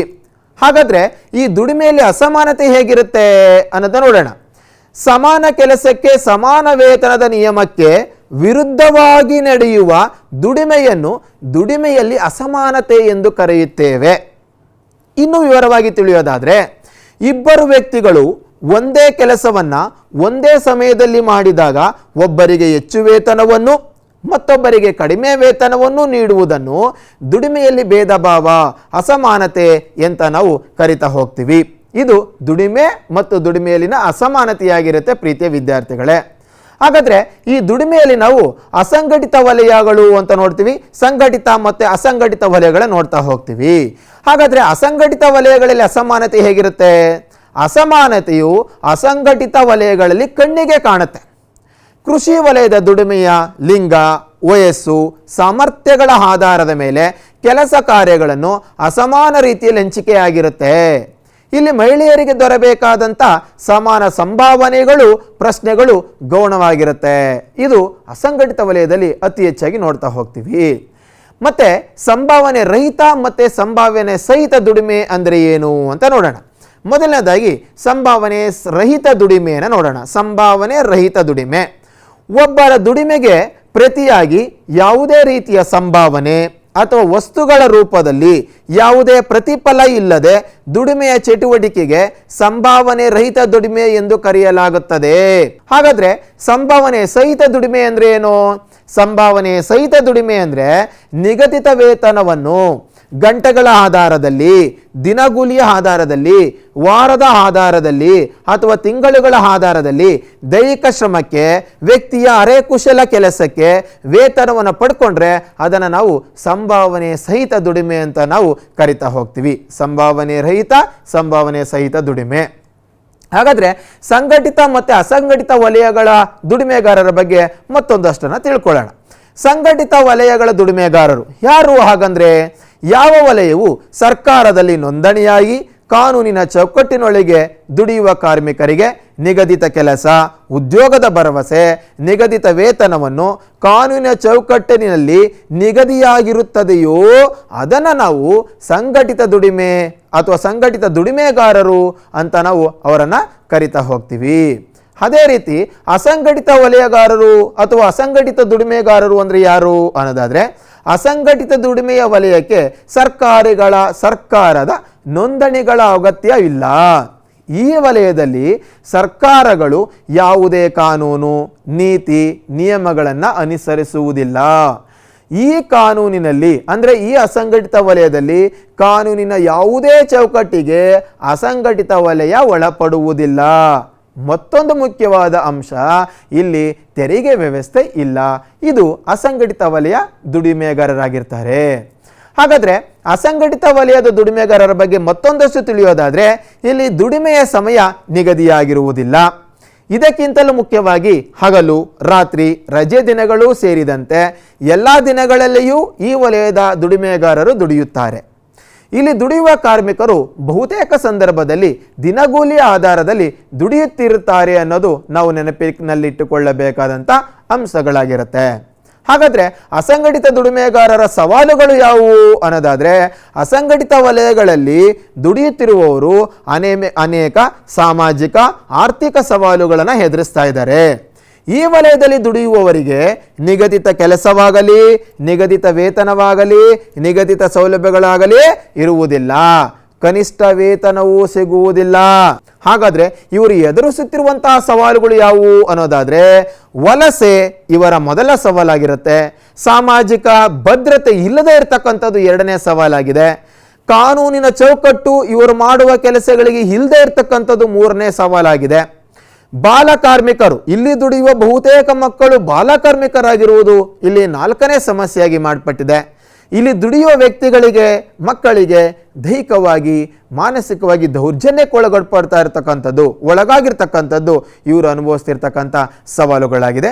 ಇದು ಅಸಂಘಟಿತ ದುಡಿಮೆಗಾರರು ಎದುರಿಸುತ್ತಿರುವಂತಹ ಸವಾಲುಗಳಾಗಿವೆ. ಪ್ರೀತಿಯ ವಿದ್ಯಾರ್ಥಿಗಳು, ನಾವು ಮುಂದಿನ ಅಧ್ಯಾಯಕ್ಕೆ ಹೋಗೋಣ. ಅಧ್ಯಾಯ 3, ಸಾಮಾಜಿಕ ಚಳುವಳಿಗಳು. ಈ ಅಧ್ಯಾಯದಲ್ಲಿ ನಾವು ನೆನಪಿನಲ್ಲಿಟ್ಟುಕೊಳ್ಳಬೇಕಾದಂತಹ ಅಂಶಗಳು ಯಾವುವು ಅಂದರೆ, ಸಾಮಾಜಿಕ ಚಳುವಳಿಯ ಅರ್ಥ, ಸ್ವರೂಪ, ಉಗಮ ಮತ್ತು ವಿಕಾಸ, ಪರಿಸರದ ಚಳುವಳಿಗಳು, ಮಹಿಳಾ ಚಳುವಳಿಗಳು, ಮದ್ಯಪಾನ ನಿಷೇಧ ಚಳುವಳಿ, ರೈತ ಚಳುವಳಿಗಳು, ಕಾರ್ಮಿಕ ಚಳುವಳಿಗಳು ಮತ್ತು ಅಸ್ಪೃಶ್ಯತೆ ಆಚರಣೆಯ ವಿರೋಧದ ಚಳುವಳಿಗಳನ್ನು ಈ ಅಧ್ಯಾಯದಲ್ಲಿ ನಾವು ನೆನಪಿನಲ್ಲಿಟ್ಟುಕೊಳ್ಳಬೇಕಾಗಿರುತ್ತೆ, ಪುನರ್ಮನನ ಮಾಡಬೇಕಾಗಿರುತ್ತೆ. ಹಾಗಾದರೆ ಸಾಮಾಜಿಕ ಚಳುವಳಿಯ ಅರ್ಥ ಮತ್ತು ಸ್ವರೂಪವನ್ನು ತಿಳ್ಕೊಳ್ಳೋಣ. ಸಾಮಾಜಿಕ ಚಳುವಳಿ ಎಂದರೆ ಮಾನವ ಸಮಾಜದ ಚಲನೆ, ಬದಲಾವಣೆ ಮತ್ತು ರೂಪಾಂತರಗಳಿಗೆ ಸಂಬಂಧಿಸಿದಂತೆ ನಡೆಯುವ ಒಂದು ವ್ಯವಸ್ಥಿತ ಸ್ವಾಭಾವಿಕ ಪ್ರತಿರೋಧದ ಸಾಮಾಜಿಕ ಪ್ರತಿಕ್ರಿಯೆ ಅಂತ ನಾವು ಇಲ್ಲಿ ಕಾಣುತ್ತಾ ಹೋಗ್ಬೋದು. ಇದು ಸಾಮಾಜಿಕ ಚಳುವಳಿಯ ಒಂದು ಅರ್ಥವಾಗಿ ನಾವು ಗಮನಿಸ್ತಾ ಹೋಗ್ತೀವಿ. ಹಾಗಾದರೆ ಈ ಸಾಮಾಜಿಕ ಚಳುವಳಿಗಳಲ್ಲಿ ಸಾಕಷ್ಟು ವಿಧಗಳನ್ನು ನೋಡ್ತೀವಿ. ಅದರಲ್ಲಿ ಮೊದಲನೆಯದು ಜನಮಂದೆ, ಎರಡನೆಯದಾಗಿ ದೊಂಬಿ ಅಂತ ನೋಡ್ತೀವಿ. ಜನಮಂದೆ ಅಂದರೆ ಏನು? ಜನಮಂದೆ ಅಂದರೆ ಜನರು ಗುಂಪಾಗಿ ಸೇರುವುದು. ಅಂದರೆ ಜನರು ಆಕಸ್ಮಿಕವಾದ ಕಾರಣದಿಂದ ಹೆಚ್ಚಿನ ಸಂಖ್ಯೆಯಲ್ಲಿ ಸೇರಿ ತಾತ್ಕಾಲಿಕವಾಗಿ ನಡೆಸುವ ಆಲೋಚನೆ, ಭಾವನೆ ಹಾಗೂ ವರ್ತನೆಗಳ ಸಮೂಹಗಳ ವರ್ತನೆಯನ್ನು ನಾವು ಇಲ್ಲಿ ಜನಮಂದೆ ಅಂತ ಕರಿತಾ ಹೋಗ್ತೀವಿ. ಉದಾಹರಣೆಗೆ, ರಸ್ತೆ ಅಪಘಾತವಾದಾಗ ತಕ್ಷಣ ಅಲ್ಲಿ ಸೇರಿಕೊಳ್ಳುವ ಜನರ ಒಂದು ಗುಂಪೆ ಜನಮಂದೆಗೆ ಉದಾಹರಣೆಯಾಗಿರುತ್ತೆ. ಹಾಗಾದರೆ ದೊಂಬಿ ಅಥವಾ ಗಲಭೆ ಅಂದ್ರೇನು? ದೊಂಬಿ ಅಥವಾ ಗಲಭೆ ಎಂದರೆ ವಿನಾಶಾತ್ಮಕ ಸ್ವರೂಪದ ಜನಮಂದನೆಯ ವರ್ತನೆಯನ್ನು ನಾವು ದೊಂಬಿ ಅಥವಾ ಗಲಭೆ ಅಂತ ಕರಿತಾ ಹೋಗ್ತೀವಿ. ಜನಮಂದೆಯಲ್ಲಿ ಕಾಣುವಷ್ಟು ಕನಿಷ್ಠ ಮಟ್ಟದ ಉದ್ದೇಶ, ಏಕತೆಯ ಕೂಡ ಇಲ್ಲಿ ದೊಂಬಿಯಲ್ಲಿ ಇರುವುದಿಲ್ಲ ಅನ್ನೋದು ನಾವು ನೆನಪಿನಲ್ಲಿ ಇಟ್ಕೊಳ್ಬೇಕು. ಈ ಅಧ್ಯಾಯದಲ್ಲಿ ಮುಂದುವರಿದವಾಗಿ ಪರಿಸರ ಚಳುವಳಿಗಳ ಬಗ್ಗೆ ತಿಳ್ಕೊತೀವಿ. ಇದು ಕೂಡ ಸಾಮಾಜಿಕ ಚಳುವಳಿಯ ಒಂದು ಭಾಗ. ಏನು ಪರಿಸರ ಚಳುವಳಿ ಅಂದರೆ? ಪರಿಸರ ಚಳುವಳಿ ಎಂದರೆ ಪರಿಸರದಲ್ಲಿರುವ ಜಗತ್ತಿನ ಸಂರಕ್ಷಣೆಯನ್ನು ವೈಜ್ಞಾನಿಕವಾಗಿ ಪ್ರತಿಪಾದಿಸುವ ನಿಲುವನ್ನು ನಾವು ಪರಿಸರ ಚಳುವಳಿಗಳು ಅಂತ ಕರಿತಾ ಹೋಗ್ತೀವಿ. ಹಾಗಾದರೆ ಭಾರತದಲ್ಲಿ ನಡೆದಂಥ ಪ್ರಮುಖ ಪರಿಸರ ಚಳುವಳಿಗಳು ಯಾವುವು? ಇವನ ವಿಸ್ತಾರ ರೂಪದಲ್ಲಿ ಹೇಳೋಕ್ಕೆ ಆಗಲ್ಲ, ಯಾಕೆಂದರೆ ಇದು ಪುನರ್ಮನನ ತರಗತಿಯಾಗಿರೋದ್ರಿಂದ ಅವುಗಳ ಮುಖ್ಯ ಹೇಳಿಕೆಗಳನ್ನು ಹೇಳಲಿಕ್ಕೆ ಇಷ್ಟಪಡ್ತೀನಿ. ಭಾರತದಲ್ಲಿ ನಡೆದಂಥ ಪ್ರಮುಖ ಪರಿಸರಿಕ ಚಳುವಳಿಗಳು ಅಂದರೆ ಚಿಪ್ಕೋ ಚಳುವಳಿ, ಕರ್ನಾಟಕದ ಅಪ್ಪಿಕೋ ಚಳುವಳಿ, ನರ್ಮದಾ ಬಚಾವೋ ಆಂದೋಲನ, ಮೌನ ಕಣಿವೆ ಯೋಜನೆ ಅಥವಾ ಆಂದೋಲನ, ಕೈಗಾ ಅಣುಸ್ಥಾವರ ವಿರೋಧಿ ಚಳುವಳಿಗೆ ಮತ್ತು ಕರ್ನಾಟಕದ ಕರಾವಳಿ ತೀರದ ಪರಿಸರ ಚಳುವಳಿ ಮಂಗಳೂರು ಪೆಟ್ರೋಕೆಮಿಕಲ್ಸ್ ಲಿಮಿಟೆಡ್ ಇದರ ವಿರುದ್ಧವಾಗಿ ನಡೆದಂತಹ ಚಳುವಳಿಗಳು ಭಾರತದಲ್ಲಿ ನಡೆದಂತಹ ಪ್ರಮುಖ ಪರಿಸರದ ಚಳುವಳಿಗಳಾಗಿರ್ತವೆ ಪ್ರೀತಿಯ ವಿದ್ಯಾರ್ಥಿಗಳೇ. ಮುಂದಿನದಾಗಿ ಬರುವಂಥದ್ದು ಮಹಿಳಾ ಚಳುವಳಿಗಳು. ಮಹಿಳಾ ಚಳುವಳಿ ಅಂದರೆ ಭಾರತ ಒಂದು ಅಸಮಾನತೆಯಿಂದ ಕೂಡಿರ್ತಕ್ಕಂಥದ್ದು, ಲಿಂಗದಲ್ಲಿ, ದುಡಿಮೆಯಲ್ಲಿ, ಆರೋಗ್ಯದ ಅವಕಾಶಗಳಲ್ಲಿ ಅಂತ ನಾವು ಈ ಹಿಂದೆ ಹೇಳಿದ್ವಿ. ಹಾಗೆ ಭಾರತದಲ್ಲಿ ಮಹಿಳೆಯರಿಗೆ ಸಿಗಬೇಕಾದಂತಹ ಸಾಮಾಜಿಕ ಅವಕಾಶಗಳು ಸಿಗದೇ ಇದ್ದಾಗ ಹಲವಾರು ಬಾರಿ ಮಹಿಳೆಯರು ವಿರೋಧಿಸಿದ್ದನ್ನು ನೋಡಿದ್ದೀವಿ. ಅದನ್ನು ಮಹಿಳಾ ಚಳುವಳಿಯಲ್ಲಿ ನೋಡ್ತೀವಿ. ಏನು ಆಗಂದ್ರೆ 1980ರ ದಶಕದಲ್ಲಿ ಪಕ್ಷಾತೀತವಾಗಿ ನಡೆದ ಸಾಮೂಹಿಕ ಚಳುವಳಿಗಳಲ್ಲಿ ಮಹಿಳಾ ವಿಮೋಚನಾ ಚಳುವಳಿ ಮಹತ್ವವಾದುದು.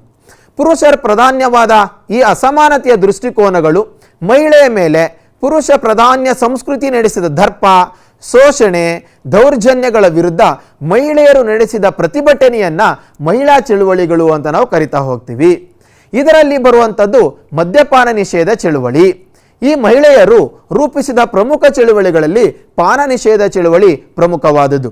ಈ ಚಳುವಳಿ ವಿಭಿನ್ನವಾದದ್ದು. ಯಾಕೆಂದರೆ ಪಾನ ನಿಷೇಧದ ಸಂದರ್ಭದಲ್ಲಿ ಮಹಿಳೆಯರು ಒಗ್ಗಟ್ಟಾಗಿ ಸಂಘಟಿತರಾಗಿ ಆ ಒಂದು ಪಾನ ನಿಷೇಧಕ್ಕೆ ಸರ್ಕಾರಕ್ಕೆ ಒಂದು ಒತ್ತಾಯವನ್ನು ತಂದದನ್ನ ನಾವಿಲ್ಲಿ ಗಮನಿಸ್ತಾ ಹೋಗ್ತೀವಿ ಪ್ರೀತಿಯ ವಿದ್ಯಾರ್ಥಿಗಳೇ.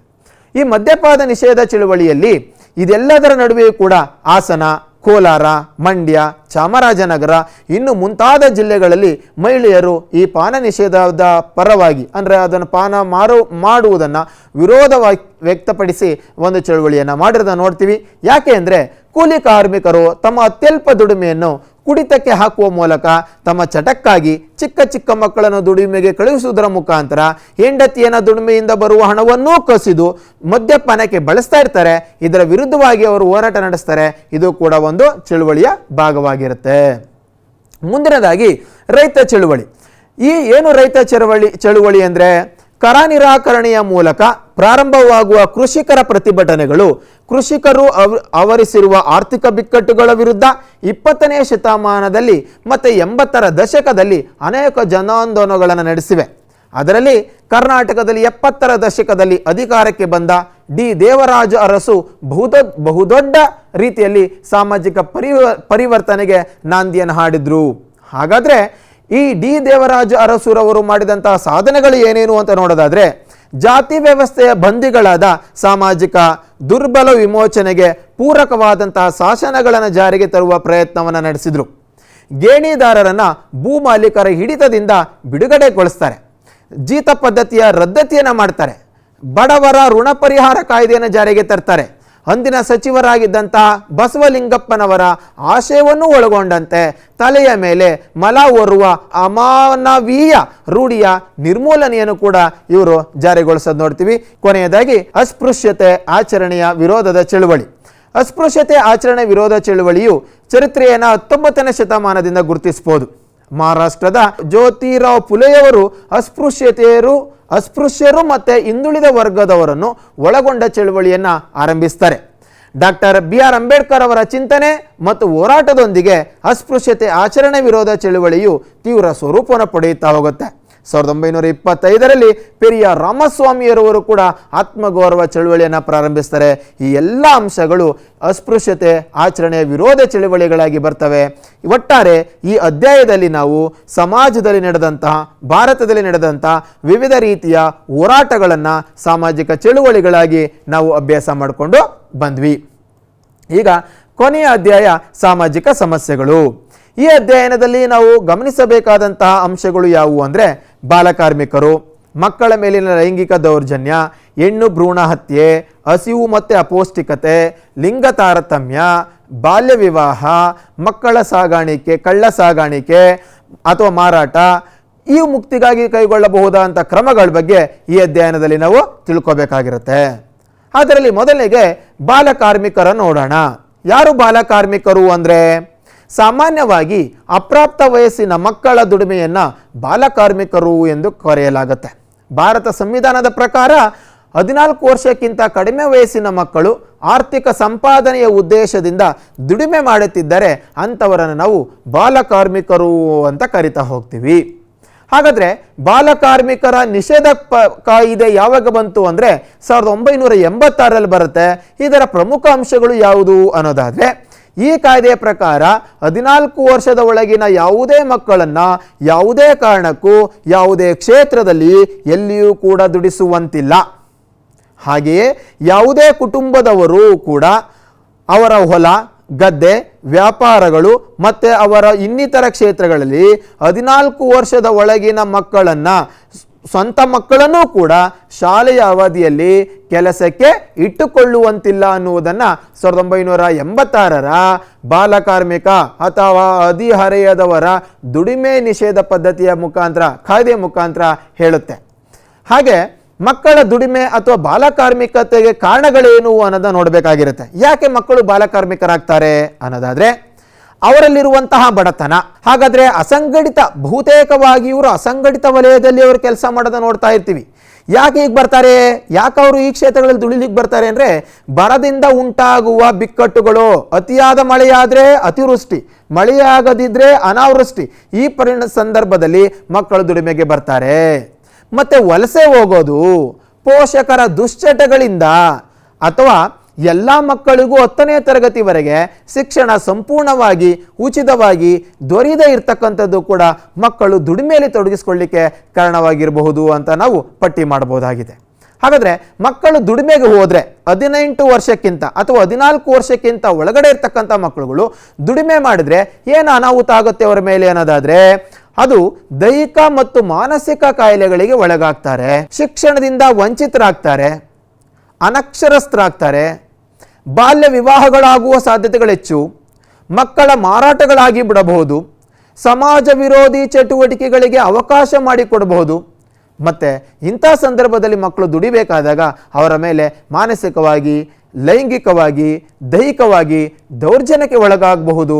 ಇವೆಲ್ಲವೂ ಕೂಡ ಮಕ್ಕಳು 14 ವರ್ಷಕ್ಕಿಂತ ಒಳಗಡೆ ಇರತಕ್ಕಂಥ ಮಕ್ಕಳು ದುಡಿಮೆಯ ಸಂದರ್ಭದಲ್ಲಿ ಅನುಭವಿಸಬಹುದಾದಂಥ ಪರಿಣಾಮಗಳು ಅಥವಾ ಸಮಸ್ಯೆಗಳು, ದುಷ್ಪರಿಣಾಮಗಳಾಗಿರ್ತವೆ. ಪ್ರೀತಿಯ ವಿದ್ಯಾರ್ಥಿಗಳೇ, ಮಕ್ಕಳ ಮೇಲಿನ ಲೈಂಗಿಕ ದೌರ್ಜನ್ಯವಾದರೆ ಈ ಕಾಯ್ದೆಯ ಪ್ರಮುಖ ಅಂಶಗಳು, ಯಾವ ಕಾಯ್ದೆನ ತಂದ್ವಾ ಇದರಲ್ಲಿರುವಂತಹ ಪ್ರಮುಖ ಅಂಶಗಳು ಏನು ಅಂದರೆ ಲೈಂಗಿಕ ದೌರ್ಜನ್ಯ, ಭೇದಕ ಹಠ, ಬಲಾತ್ಕಾರ, ದುರುಪಯೋಗದ ತೀವ್ರ ಭೇದಕ ಲೈಂಗಿಕ ದೌರ್ಜನ್ಯವಾಗಿದ್ದರೆ, ಲೈಂಗಿಕ ಹಲ್ಲೆಯಾಗಿದ್ದರೆ, ತೀವ್ರ ಸ್ವರೂಪದ ಲೈಂಗಿಕ ಹಲ್ಲೆಯಾಗಿದ್ದರೆ, ಲೈಂಗಿಕ ಕಿರುಕುಳವಾಗಿದ್ದರೆ, ಅಶ್ಲೀಲ ಚಿತ್ರ ತಯಾರಿಕೆಗೆ ಮಕ್ಕಳನ್ನು ಬಳಸಿಕೊಂಡಿದ್ದರೆ, ಅಶ್ಲೀಲ ಚಿತ್ರಗಳ ಸಂಗ್ರಹಣೆ ಮಾಡಿಕೊಂಡಿದ್ರೆ, ಇವೆಲ್ಲವೂ ಕೂಡ ನಮ್ಮ ಈ ಮಕ್ಕಳ ಮೇಲಿನ ಲೈಂಗಿಕ ದೌರ್ಜನ್ಯದ ಕಾಯ್ದೆಯಡಿಯಲ್ಲಿ ಬಂದು ಅವರ ಮೇಲೆ ನಾವು ಕಾನೂನು ಪ್ರಕಾರ ಕೇಸನ್ನು ಹಾಕಬಹುದಾಗಿರುತ್ತೆ. ಮುಂದಿನದಾಗಿ ನಾವು ಹೆಣ್ಣು ಭ್ರೂಣ ಹತ್ಯೆಯನ್ನು ನೋಡೋಣ. ಹೆಣ್ಣು ಭ್ರೂಣ ಹತ್ಯೆ ಅಂದರೆ ಸ್ವಾಭಾವಿಕವಾಗಿ ತಾಯಿಯ ಗರ್ಭದಲ್ಲಿ ಬೆಳೆದ ಹೆಣ್ಣು ಭ್ರೂಣವನ್ನು ಬೆಳೆಯದಂತೆ ತಡೆಯುವುದು ಅಥವಾ ಕಾನೂನನ್ನು ಕಡೆಗಣಿಸಿ ಹತ್ಯೆ ಮಾಡುವುದನ್ನು ಹೆಣ್ಣು ಭ್ರೂಣ ಹತ್ಯೆ ಅಂತ ನಾವು ಕರಿತಾ ಹೋಗ್ತೀವಿ. ಹೆಣ್ಣು ಭ್ರೂಣ ಹತ್ಯೆಯನ್ನು ಹತ್ತಿಕ್ಕಲು ಮಹಿಳೆಯರಿಗೆ ಸಮಾನ ಅವಕಾಶಗಳನ್ನು ನೀಡುವುದು ಮುಖ್ಯವಾಗಿರುತ್ತೆ. ಸಮಾನತೆಯ ಮನೋಧರ್ಮಕ್ಕೆ ಮಹತ್ವ ಕೊಡಬೇಕಾಗಿರುತ್ತೆ. ಆವಾಗ ನಾವು ಹೆಣ್ಣು ಭ್ರೂಣ ಹತ್ಯೆಯನ್ನು ತಡೆಗಟ್ಟಬಹುದು. ಮತ್ತೊಂದೆಡೆ ಕುಸಿಯುತ್ತಿರುವ ಲಿಂಗಾನುಪಾತವನ್ನು ಗುರುತಿಸಿ ಹೆಣ್ಣು ಭ್ರೂಣ ಹತ್ಯೆಯನ್ನು 1994ರಲ್ಲಿ ಜಾರಿಗೆ ತಂದ ಕಾನೂನಿನ ಮೂಲಕವೂ ಕೂಡ ತಡೆಯಲು ಪ್ರಯತ್ನಿಸಲಾಗ್ತಿದೆ. ಹೀಗೆ ಮಾಡಿದ್ರೆ ಹೆಣ್ಣು ಭ್ರೂಣ ಹತ್ಯೆಯನ್ನು ಸ್ವಲ್ಪ ಮಟ್ಟಿಗೆ ಅಥವಾ ಪೂರ್ತಿಯಾಗಿ ತಡೆಗಟ್ಟಬಹುದು ಅನ್ನೋದನ್ನು ನಾವು ಪುನರ್ಮನನ ಮಾಡ್ಕೋಬೇಕಾಗಿರುತ್ತೆ. ಮುಂದಿನದಾಗಿ ಹಸಿವು ಅಥವಾ ಅಪೌಷ್ಟಿಕತೆಯನ್ನು ನೋಡೋಣ. ನಿಗದಿತವಾದ ಆಹಾರ ಒಬ್ಬ ವ್ಯಕ್ತಿಗೆ ಸತತವಾಗಿ ಸಿಗದಿದ್ದರೆ ಅದನ್ನು ಹಸಿವು ಅಂತ ಕರಿತೀವಿ. ಕೊಬ್ಬು, ವಿಟಮಿನ್, ಲವಣಗಳು ಮುಂತಾದ ಪೋಷಕಾಂಶಗಳು ಸಮಾನ ಪ್ರಮಾಣದಲ್ಲಿ ದೊರೆಯಬೇಕು. ಆ ಪೋಷಕಾಂಶಗಳ ಅಭಾವವನ್ನು ನಾವು ಕಾರಣದ ಹಸಿವು ಅಂತ ನಾವು ಕರಿತಾ ಹೋಗ್ತೀವಿ. FAO ಪ್ರಕಾರ ಭಾರತದಲ್ಲಿ ಸರಾಸರಿ ದಿನಕ್ಕೆ ಕನಿಷ್ಠ 1820 ಕ್ಯಾಲೋರಿ ಅಗತ್ಯವಾದ ಊಟ ಸಿಗಬೇಕು. ಇವಿದ್ರೆ ನಾವು ಹಸಿವು ಮತ್ತು ಅಪೌಷ್ಟಿಕತೆಯನ್ನು ನಾವು ಎದುರಿಸಬೇಕಾಗತ್ತೆ ಅಥವಾ ಕಾಣ್ತೀವಿ ಅನ್ನೋದು ಇಲ್ಲಿ ನಾವು ಪುನರ್ಮನನ ಮಾಡಿಕೊಳ್ಳಬೇಕಾದಂಥ ಅಂಶವಾಗಿರುತ್ತೆ. ಮುಂದಿನದಾಗಿ ಲಿಂಗ ತಾರತಮ್ಯ. ಇಂದಿನ ಅಧ್ಯಾಯದಲ್ಲೂ ಕೂಡ ನೋಡಿದ್ವಿ, ಮತ್ತೆ ಬರುತ್ತೆ. ಲಿಂಗ ತಾರತಮ್ಯ ಭಾರತದಲ್ಲಿ ಎದುರಿಸುತ್ತಿರುವಂಥ ಬಹುದೊಡ್ಡ ಸಾಮಾಜಿಕ ಸಮಸ್ಯೆಗಳಲ್ಲಿ ಇದು ಕೂಡ ಒಂದು. ಹಾಗಾದರೆ ಲಿಂಗ ತಾರತಮ್ಯದ ಪ್ರಕಾರಗಳು ಯಾವುದು ಅಂತ ನೋಡೋಣ. ಪುನರ್ಮನನ ತರಗತಿ, ಹಾಗಾಗಿ ಮುಖ್ಯ ಅಂಶಗಳ ಬಗ್ಗೆ ಗಮನ ಹರಿಸೋಣ. ಜನನ ಪ್ರಮಾಣದಲ್ಲಿ ಅಸಮಾನತೆ, ಮೂಲಭೂತ ಸೌಕರ್ಯದಲ್ಲಿ ಅಸಮಾನತೆ, ಅವಕಾಶಗಳಲ್ಲಿ ಅಸಮಾನತೆ, ಒಡೆತನದಲ್ಲಿ ಅಸಮಾನತೆ, ಕೌಟುಂಬಿಕ ಅಸಮಾನತೆಯನ್ನು ನಾವು ನೋಡ್ತೀವಿ. ಇವೆಲ್ಲವೂ ಕೂಡ ಲಿಂಗ ತಾರತಮ್ಯದ ಪ್ರಕಾರಗಳಾಗಿರುತ್ತೆ. ಮುಂದಿನದಾಗಿ ಬಾಲ್ಯ ವಿವಾಹ. ಬಾಲ್ಯ ವಿವಾಹ ಎಂದರೆ 18 ವರ್ಷದ ಒಳಗಿನ ಹುಡುಗಿಗೆ, ಬಾಲಕಿಗೆ ಅಥವಾ 21 ವರ್ಷದೊಳಗಿನ ಹುಡುಗನಿಗೆ ಮದುವೆ ಮಾಡಿದರೆ ಅದನ್ನು ಬಾಲ್ಯ ವಿವಾಹ ಎಂದು ಕರೆಯಲಾಗುತ್ತೆ. ದೈಹಿಕ ಮತ್ತು ಮಾನಸಿಕ ಬೆಳವಣಿಗೆ ಇಲ್ಲದಿದ್ದರೆ ಅವರಿಗೆ ಹುಟ್ಟುವ ಮಕ್ಕಳು ದೈಹಿಕ ಬೆಳವಣಿಗೆಗೆ ಸೇರಿದಂತೆ ಎಲ್ಲವೂ ಕುಂಠಿತವಾಗುತ್ತೆ. ಹಾಗಾಗಿ ಇದೊಂದು ಅನಿಷ್ಟ ಪದ್ಧತಿಯಾಗಿದೆ. ಬಾಲ್ಯ ವಿವಾಹಕ್ಕೆ ಕಾರಣಗಳೇನು ಅಂತ ನೋಡೋಣ. ಹೆಣ್ಣು ಮತ್ತು ಗಂಡು ಮಕ್ಕಳ ಭೇದ ಭಾವ ಮೊದಲನೇ ಕಾರಣ. ಶಿಕ್ಷಣ ಇಲ್ಲದಿರುವಿಕೆ, ಬಾಲಕಾರ್ಮಿಕತೆ, ಮಕ್ಕಳ ಕಳ್ಳ ಸಾಗಾಣಿಕೆ, ಚಿಕ್ಕ ವಯಸ್ಸಿನಲ್ಲಿ ಶಾಲೆಗೆ ಹೋಗದೇ ಇರುವುದು, ಲಿಂಗ ತಾರತಮ್ಯ, ಹೆಣ್ಣು ಬೇರೆಯವರ ಮನೆಗೆ ಹೋಗುವವಳು, ಅವಳನ್ನು ಬೇಗ ಮದುವೆ ಮಾಡಿ ಕಳಿಸಬೇಕು ಎಂಬ ನಂಬಿಕೆಗಳು ನಮ್ಮ ಬಾಲ್ಯ ವಿವಾಹಕ್ಕೆ ಕಾರಣವಾಗಿರುತ್ತೆ. ಮುಂದಿನದಾಗಿ ಮಕ್ಕಳ ಕಳ್ಳ ಸಾಗಾಣಿಕೆ ಬಗ್ಗೆ ನೋಡೋಣ. ಮಕ್ಕಳ ಕಳ್ಳ ಸಾಗಾಣಿಕೆ ಅಂದರೆ ಏನು? 18 ವರ್ಷದ ಒಳಗಿನ ಯಾವುದೇ ವ್ಯಕ್ತಿಯ ದೇಶದ ಒಳಗೆ ಅಥವಾ ದೇಶದ ಹೊರಗೆ ನೇಮಕಾತಿ ಮಾಡೋದು, ಸಾಗಾಣಿಕೆ, ವರ್ಗಾವಣೆ, ಆಶ್ರಯವನ್ನು ರವಾನಿಸುವುದು, ಸ್ವಾಧೀನಪಡಿಸುವುದು ಅಥವಾ ಶೋಷಣೆಯ ಉದ್ದೇಶಕ್ಕಾಗಿ ನಡೆಯುವ ಕೃತ್ಯವನ್ನು ಮಕ್ಕಳ ಕಳ್ಳ ಸಾಗಾಣಿಕೆ ಅಂತ ನಾವು ಅರ್ಥೈಸಬಹುದಾಗಿದೆ.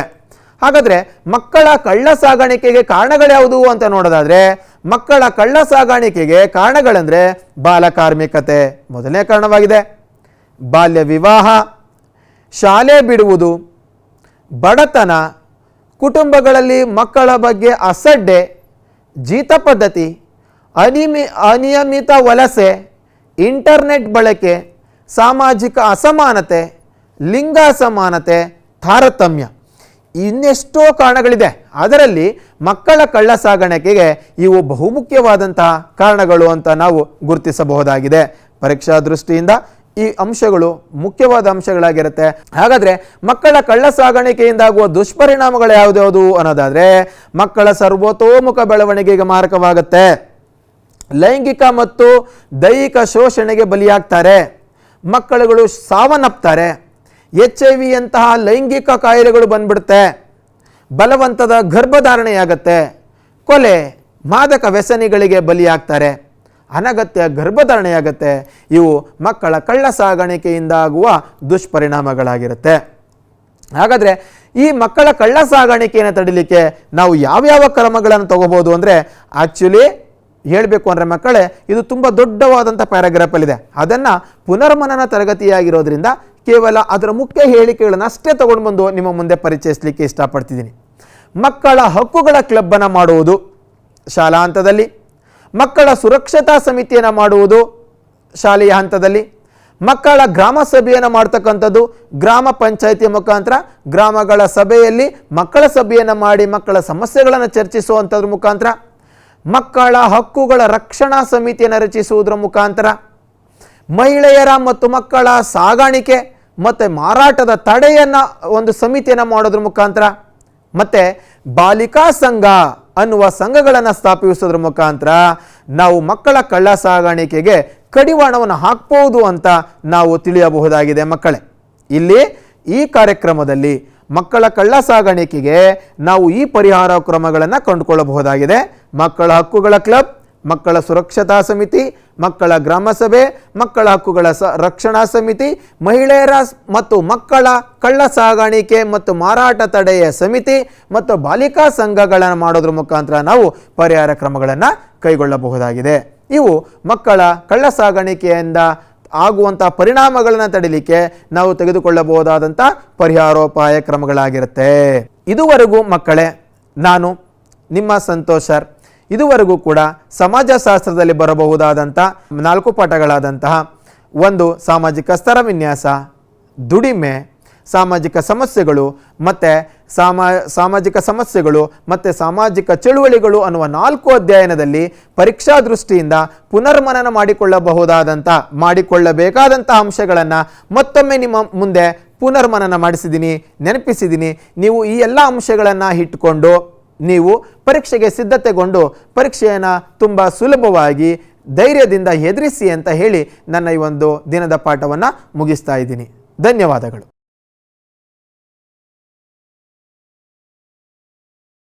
ನಮಸ್ಕಾರ ವಿದ್ಯಾರ್ಥಿಗಳೇ, ಮತ್ತೊಮ್ಮೆ ಕನ್ನಡ ತರಗತಿಗೆ ನಿಮ್ಮೆಲ್ಲರಿಗೂ ಸ್ವಾಗತವನ್ನು ಕೋರ್ತಾ, ಆಚಾರಕ್ಕೆ ಅರಸಾಗು, ನೀತಿಗೆ ಪ್ರಭುವಾಗು, ಮಾತಿನಲ್ಲಿ ಚೂಡಾಮಣಿಯಾಗು ಎನಕಂದ ಜ್ಯೋತಿಯೇ ಆಗು ಜಗಕ್ಕೆಲ್ಲ ಎಂಬ ಜನಪದ ತಾಯಿಯ ಒಂದು ನುಡಿ ಇದೆ. ಆಚಾರಕ್ಕೆ, ನೀತಿಗೆ ಪ್ರಭುವಾಗಿ ಬೆಳಿ, ಅಂದರೆ ಮೌಲ್ಯಗಳನ್ನು ನಿನ್ನ ಜೀವನದಲ್ಲಿ ಅಳವಡಿಸಿಕೊಂಡು ಕೀರ್ತಿಶೀಲನಾಗಿ ಬಾಳು ಅನ್ನುವಂಥ ಸಾಂಸ್ಕೃತಿಕ ಪರಂಪರೆ ನಮ್ಮ ಇತಿಹಾಸದಲ್ಲಿದೆ. ಅಷ್ಟೇ ಅಲ್ಲ, ಇತಿಹಾಸದ ಉದ್ದಕ್ಕೂ ಕೂಡ ಭಾರತದ ಸಮಾಜ ಒಂದು ನೈತಿಕವಾದಂತಹ ಸಾಂವಿಧಾನಿಕ ಚೌಕಟ್ಟನ್ನು ರೂಢಿಸ್ಕೊಂಡು ಬಂದಿದೆ. ಅದಕ್ಕೆ ಕಾರಣ ನಮ್ಮ ಭರತ ಭೂಮಿಯಲ್ಲಿ ರಚಿಸಲ್ಪಟ್ಟಂಥ ಮಹಾಕಾವ್ಯಗಳು. ಆದಿಕವಿ ಮಹರ್ಷಿ ವಾಲ್ಮೀಕಿಯವರು ಸಂಸ್ಕೃತದಲ್ಲಿ ರಾಮಾಯಣ ಕಾವ್ಯವನ್ನು ಬರೆದರು. ಮಹಾಕವಿ ವೇದವ್ಯಾಸರು ಸಂಸ್ಕೃತದಲ್ಲಿ ಮಹಾಭಾರತ ಕಾವ್ಯವನ್ನು ರಚಿಸಿದರು. ಅವರ ಶಿಷ್ಯರಾದಂತಹ ಜೈಮಿನಿಗಳು ಕೂಡ ಮಹಾಭಾರತ ಕಥೆಯನ್ನು ಆಧರಿಸಿ ಜೈಮಿನಿ ಭಾರತವನ್ನು ಬರೆದರು. ಇದೇ ಇವತ್ತಿನ ನಮ್ಮ ಪಾಠದ ಮುಖ್ಯ ವಸ್ತು, ವೀರಲವ ಪದ್ಯಕ್ಕೆ ಆಧಾರವಾದಂತಹ ಜೈಮಿನಿ ಭಾರತ. ಇದನ್ನು ಆಧಾರವಾಗಿಟ್ಟುಕೊಂಡು ನಮ್ಮ ಲಕ್ಷ್ಮೀಶ ಕವಿ ಜೈಮಿನಿ ಭಾರತವನ್ನು ಬರೆದಿದ್ದಾನೆ. ಆದರೆ ಮಕ್ಕಳಲ್ಲಿ ಒಂದು ಸಂದೇಹ ಬರೋದುಂಟು. ತರಗತಿಯಲ್ಲಿ ನೀವು ಕೇಳಿರ್ತೀರ, ಸರ್ ಮಹಾಭಾರತದಲ್ಲಿ ಬರುವಂಥ ಕಥೆಯಲ್ಲಿ ಈ ರಾಮಾಯಣ ಕಥೆ ಯಾಕೆ ಬಂತು, ಮಧ್ಯದಲ್ಲಿ ರಾಮ ಸೀತೆ ಲವಾಕುಶ ಯಾಕೆ ಬರ್ತಾರೆ ಅನ್ನುವಂಥ ಕುತೂಹಲ ಪ್ರಶ್ನೆ ಎಲ್ಲರಲ್ಲೂ ಕಾಡ್ತಾ ಇರುತ್ತೆ. ಅದಕ್ಕೆ ಕಾರಣ ಜೈಮಿನಿಗಳು ವೇದವ್ಯಾಸರ ಮಹಾಭಾರತ ಕಥೆಯನ್ನು ಆಧರಿಸಿ ಜೈಮಿನಿ ಭಾರತವನ್ನು ಬರೆಯುವಾಗ ಅವರು ಜನಮೇಜಯ ರಾಜನಿಗೆ ಒಂದು ಕತೆ ಹೇಳ್ತಾ ಹೋಗ್ತಾರೆ. ಅವರ ಹಿರಿಯರ ಘಟನಾವಳಿಗಳನ್ನು ಹೇಳುವ ಸಂದರ್ಭದಲ್ಲಿ ಒಂದಿಷ್ಟು ವಿಚಾರಗಳನ್ನು ಹೇಳುವಾಗ ಅವರಿಗೆ ಈ ಪೌರುಷ ಪರಾಕ್ರಮಗಳನ್ನು ಮೆರೆದಂತಹ ಈ ಮೂರೂ ಕಾವ್ಯಗಳಲ್ಲಿ ಬರುವಂತಹ ಸಾಹಸಮಯ ಗಾಥೆಗಳನ್ನು ಅವರಿಗೆ ಹೇಳ್ತಾ ಇರ್ತಾರೆ. ಶೌರ್ಯ, ಧೈರ್ಯ, ಸಾಹಸ, ನೈತಿಕ ಗುಣ ಸ್ವಭಾವಗಳನ್ನು ವರ್ಣಿಸುವಂಥದ್ದು ಈ ಜೈಮಿನಿ ಭಾರತ ಕೃತಿಯಲ್ಲಿ ಬರುವಂಥ ಘಟನಾವಳಿಗಳು. ವ್ಯಾಸರ ಶಿಷ್ಯರಾದಂತಹ ಜೈಮಿನಿಗಳು ಸಂಸ್ಕೃತದಲ್ಲಿ ರಚಿಸಿದ ಮಹಾಭಾರತ ಕಥೆಯನ್ನು ಲಕ್ಷ್ಮೀಶ ಕವಿ ಕೂಡ ಅದೇ ಕಥೆಯನ್ನು ಆಧರಿಸಿ ಕನ್ನಡದಲ್ಲಿ ಜೈಮಿನಿ ಭಾರತವನ್ನು ರಚಿಸಿದರು. ಇಲ್ಲಿ ಬರುವಂಥ ಪ್ರಮುಖ ಕಥೆಗಳೇಂತಂದರೆ ನೀಲಧ್ವಜ, ಹಂಸಧ್ವಜ, ದಾನವೇಂದ್ರ, ವಿಭೀಷಣ, ಬಬ್ರುವಾಹನ, ಲವಕುಶ, ಮಯೂರಧ್ವಜ ಮತ್ತು ವೀರವರ್ಮನ, ಚಂದ್ರಹಾಸನ ಕತೆ, ವೀರವನಿತೆಯರಾದಂತಹ ಪಾರ್ವತಿ, ಪ್ರಮೀಳೆ, ದುಶ್ಯಳೆ ಮುಂತಾದ ವೀರ ಯುವ ಸಾಹಸಿಗರ ಚಾರಿತ್ರ್ಯವನ್ನು ತಿಳಿಸ್ಕೊಡುವಂತಹ ಒಂದು ಘಟನಾವಳಿಗಳ ಕಥಾನಕ ಇದಾಗಿದೆ. ಪರಾಕ್ರಮಕ್ಕೆ, ಶುದ್ಧ ಚಾರಿತ್ರ್ಯಕ್ಕೆ, ಶೌರ್ಯಕ್ಕೆ, ಸಾಹಸಕ್ಕೆ, ಸ್ವಾಭಿಮಾನಕ್ಕೆ ಮತ್ತು ಪ್ರೀತಿ, ಪ್ರೇಮ, ಗುಣ ಸ್ವಭಾವಗಳಿಗೆ ಈ ಕಾವ್ಯದಲ್ಲಿ ಅಪಾರವಾದಂಥ ಉದಾಹರಣೆಗಳು ಸಿಗ್ತಾ ಹೋಗ್ತವೆ. ಈ ಜೈಮಿನಿ ಭಾರತ ವಾರ್ಧಕ ಷಟ್ಪದಿಯಲ್ಲಿದೆ. ಛಂದಸ್ ದೃಷ್ಟಿಯಿಂದ 5 ಮಾತ್ರೆಯುಳ್ಳಂತಹ ವಾರ್ಧಕ ಷಟ್ಪದಿಯ ಒಂದು ಹಂದರದಲ್ಲಿ ಈ ಕಾವ್ಯ ಮುಂದುವರಿಯುತ್ತೆ. ಇನ್ನು ಕವಿ ಲಕ್ಷ್ಮೀಶನ ಪರಿಚಯ ಮಾಡಿಕೊಳ್ಳೋದಾದರೆ, ಕವಿಯ ಕಾಲ ಕ್ರಿಸ್ತಶಕ 1550. ಕೃತಿ ಜೈಮಿನಿ ಭಾರತ. ಸ್ಥಳ ಚಿಕ್ಕಮಗಳೂರು ಜಿಲ್ಲೆಯ ಕಡೂರು ತಾಲೂಕಿನ ದೇವನೂರಿನಲ್ಲಿ ನೆಲೆಸಿದ್ದಂತಹ ಕವಿ ಈತ. ಈತನ ಬಿರುದುಗಳು ಉಪಮಾಲೋಲ, ಕರ್ನಾಟಕ ಕವಿಚೂತ ವನಚೈತ್ರ, ನಾದಲೋಲ ಮುಂತಾದ ಬಿರುದುಗಳನ್ನು ಪಡ್ಕೊಂಡು ಕನ್ನಡ ಸಾಹಿತ್ಯದ ಸಾರಸ್ವತ ಲೋಕದಲ್ಲಿ ಕೀರ್ತಿಯನ್ನು ಪಡೆದಂಥ ಕವಿ ಈತ. ಇಲ್ಲಿ ಉತ್ತರ ರಾಮಾಯಣದ ಒಂದು ಘಟನೆಯನ್ನು ಅವಲೋಕನ ಮಾಡಿ ಕಾವ್ಯ ಭಾಗವನ್ನು ಅಧ್ಯಯನ ಮಾಡೋಣ. ಜನಮೇಜಯ ರಾಜನಿಗೆ, ಈಗಾಗಲೇ ನಾನು ಹೇಳ್ತಾ ಇದ್ದೆ, ಜನಮೇಜಯ ರಾಜನಿಗೆ ಜೈಮುನಿಗಳು ಭಾರತದಲ್ಲಿನ ತಮ್ಮ ಹಿರಿಯರ ಕಥೆಯನ್ನು ವಿವರಿಸ್ತಿದ್ದಾರೆ. ಆ ಸಂದರ್ಭದಲ್ಲಿ ಇಂದ್ರ, ಅರ್ಜುನ ಮತ್ತು ಬಬ್ರುವಾಹನರ ಕಾಳಗ, ಭೀಮ ಮತ್ತು ಘಟೋತ್ಕಚರ ಈ ಯುದ್ಧ ಸನ್ನಿವೇಶಗಳನ್ನು ಮತ್ತು ತಂದೆ ಮಕ್ಕಳ ಕಾಳಗ ಸನ್ನಿವೇಶಗಳನ್ನು ವಿವರಿಸ್ತಾ ಹೋಗ್ತಾರೆ. ಈ ಹಿಂದೆಯೂ ಕೂಡ ರಾಮಾಯಣದಲ್ಲಿ ರಾಮ ಮತ್ತು ಲವಕುಶರ ನಡುವೆ ಹೋರಾಟದ ಪ್ರಸಂಗ ನಡೆದಿತ್ತು ಅನ್ನುವಂಥ ಉದಾಹರಣೆಯನ್ನು ಕೊಡ್ತಾರೆ ಜನಮೇಜಯ ರಾಜನಿಗೆ. ಆ ಸಂದರ್ಭದಲ್ಲಿ ಆ ಜನಮೇಜಯ ರಾಜ ಹೇಳ್ತಾನೆ, ಮಹಾಸ್ವಾಮಿ, ಈ ಶ್ರೀರಾಮ ಕಥೆಯಲ್ಲಿ ತಮ್ಮ ಮಕ್ಕಳ ಲವಕುಶರ ಜೊತೆ ಯಾಕೆ ಯುದ್ಧ ನಡೀತು ಅಂತ ಒಂದು ಪ್ರಸಂಗ ಯಾಕೆ ಬಂತು, ಸ್ವಲ್ಪ ರಾಮಕಥೆಯನ್ನು ನನಗೆ ವಿವರಿಸ್ಕೊಡಿ ಅಂಥೇಳಿ ವಿಸ್ತೃತವಾಗಿ ಆಸಕ್ತಿಯನ್ನು ತೋರ್ತಾರೆ. ಆಗ ಜೈಮಿನಿಗಳು ಈ ಕಥೆಯನ್ನು ಹೇಳ್ತಾರೆ. ಇದೇ ಜೈಮಿನಿ ಭಾರತದ ಕಥೆಗೆ ಪೂರಕವಾದಂಥ ಒಂದು ಸನ್ನಿವೇಶ. ಕವಿ ಲಕ್ಷ್ಮೀಶ ಕವಿ ಕೂಡ ಕನ್ನಡದಲ್ಲಿ ಈ ಜೈಮಿನಿ ಭಾರತ ಕಥೆಯನ್ನು ಬರೆದಿದ್ದಾರೆ.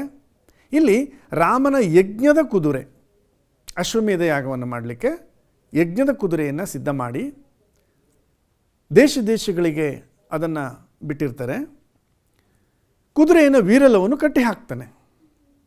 ಆ ಒಂದು ಸಂದರ್ಭದಲ್ಲಿ ಲವನ ಶೌರ್ಯ, ಸಾಹಸ, ಧೈರ್ಯ, ಸ್ವಾಭಿಮಾನ, ಆತ್ಮವಿಶ್ವಾಸ ಮತ್ತು ಮಾತೃಪ್ರೇಮ ಈ ಎಲ್ಲ ಗುಣಗಳನ್ನು ನಾವು ಕಾಣುವಂಥ ಒಂದು ಸುಂದರ ಕಾವ್ಯ ಭಾಗ ಈ ವೀರಲವ ಪದ್ಯದ್ದು.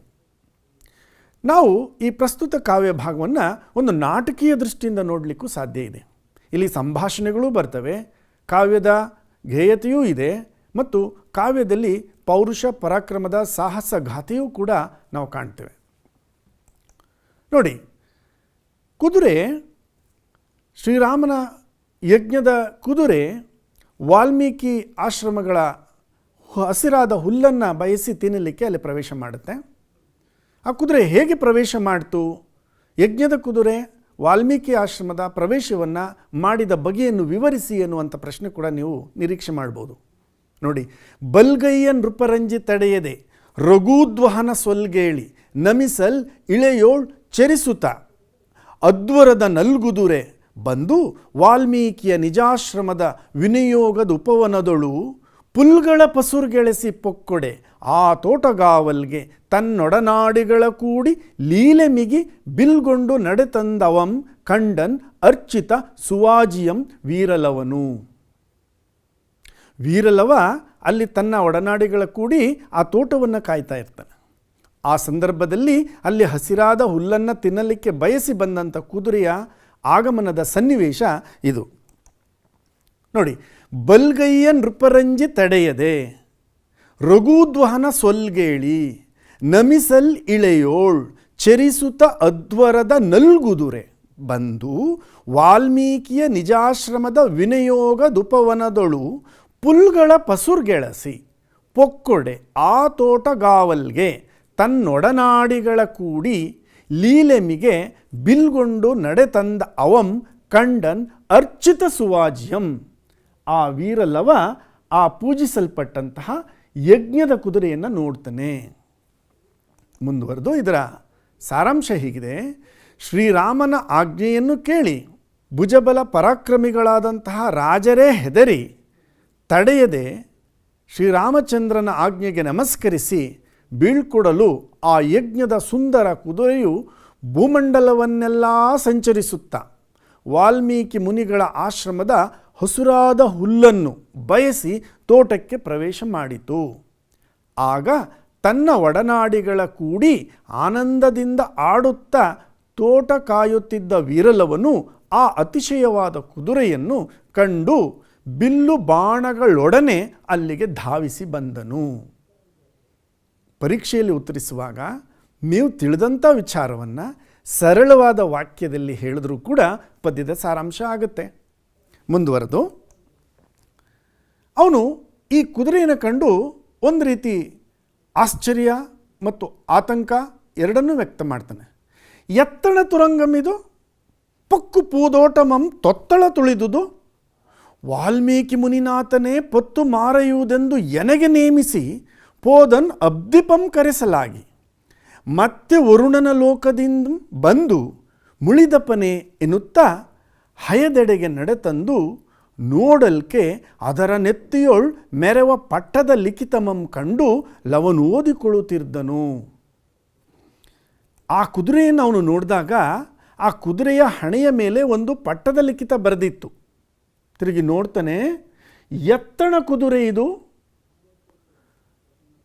ಪೊಕ್ಕು ಪೂದೋಟಮಂ ತೊತ್ತಳ ತುಳಿದುದು ವಾಲ್ಮೀಕಿ ಮುನಿನಾಥನೇ ಪೊತ್ತು ಮಾರಾಯುವುದೆಂದು ಎನಗೆ ನೇಮಿಸಿ ಪೋದನ್ ಅಬ್ದಿಪಂ ಕರೆಸಲಾಗಿ ಮತ್ತೆ ವರುಣನ ಲೋಕದಿಂದ ಬಂದು ಮುಳಿದಪನೆನ್ನುತ್ತಾ ಹಯದೆಡೆಗೆ ನಡೆತಂದು ನೋಡಲ್ಕೆ ಅದರ ನೆತ್ತಿಯೋಳ್ ಮೆರವ ಪಟ್ಟದ ಲಿಖಿತಮಂ ಕಂಡು ಲವನು ಓದಿಕೊಳ್ಳುತ್ತಿದ್ದನು. ಅಲ್ಲಿ ಓದ್ತಾ ಇದ್ದಾನವನು. ಹೇಗಿದೆ ಅದರ ಅರ್ಥ?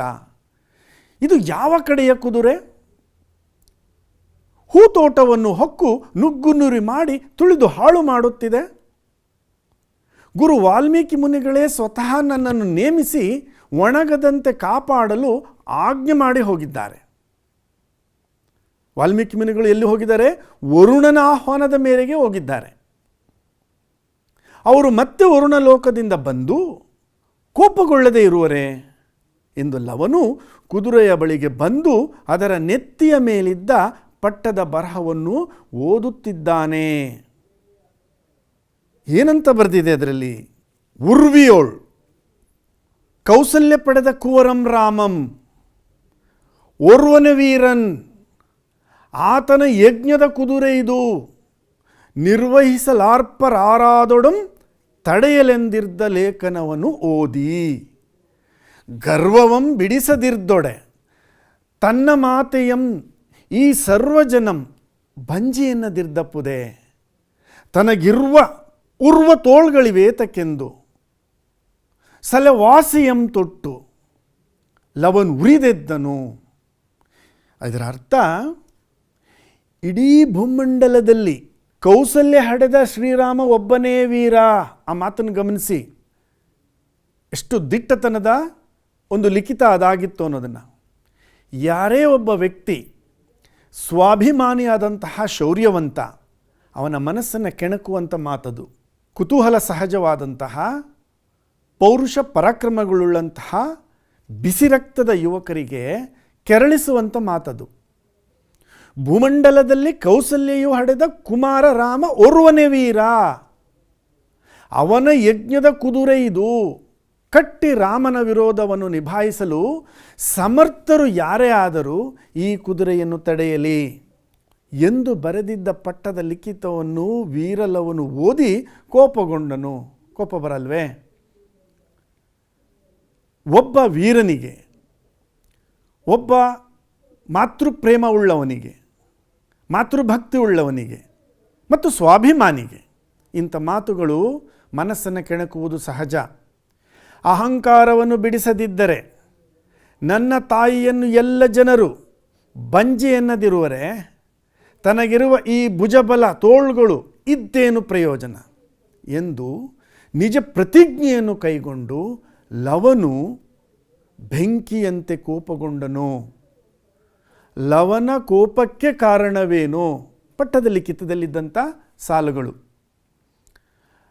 ಲವನು ಕೋಪಗೊಳ್ಳಲು ಕಾರಣವೇನೆಂದರೆ ಅಂತ ಹೇಳಿ ಪ್ರಾರಂಭಿಸಿಕೊಂಡು, ಭೂಮಂಡಲದಲ್ಲಿ ಕೌಸಲ್ಯೆಯ ಮಗ ಒಬ್ಬನೇ ವೀರ.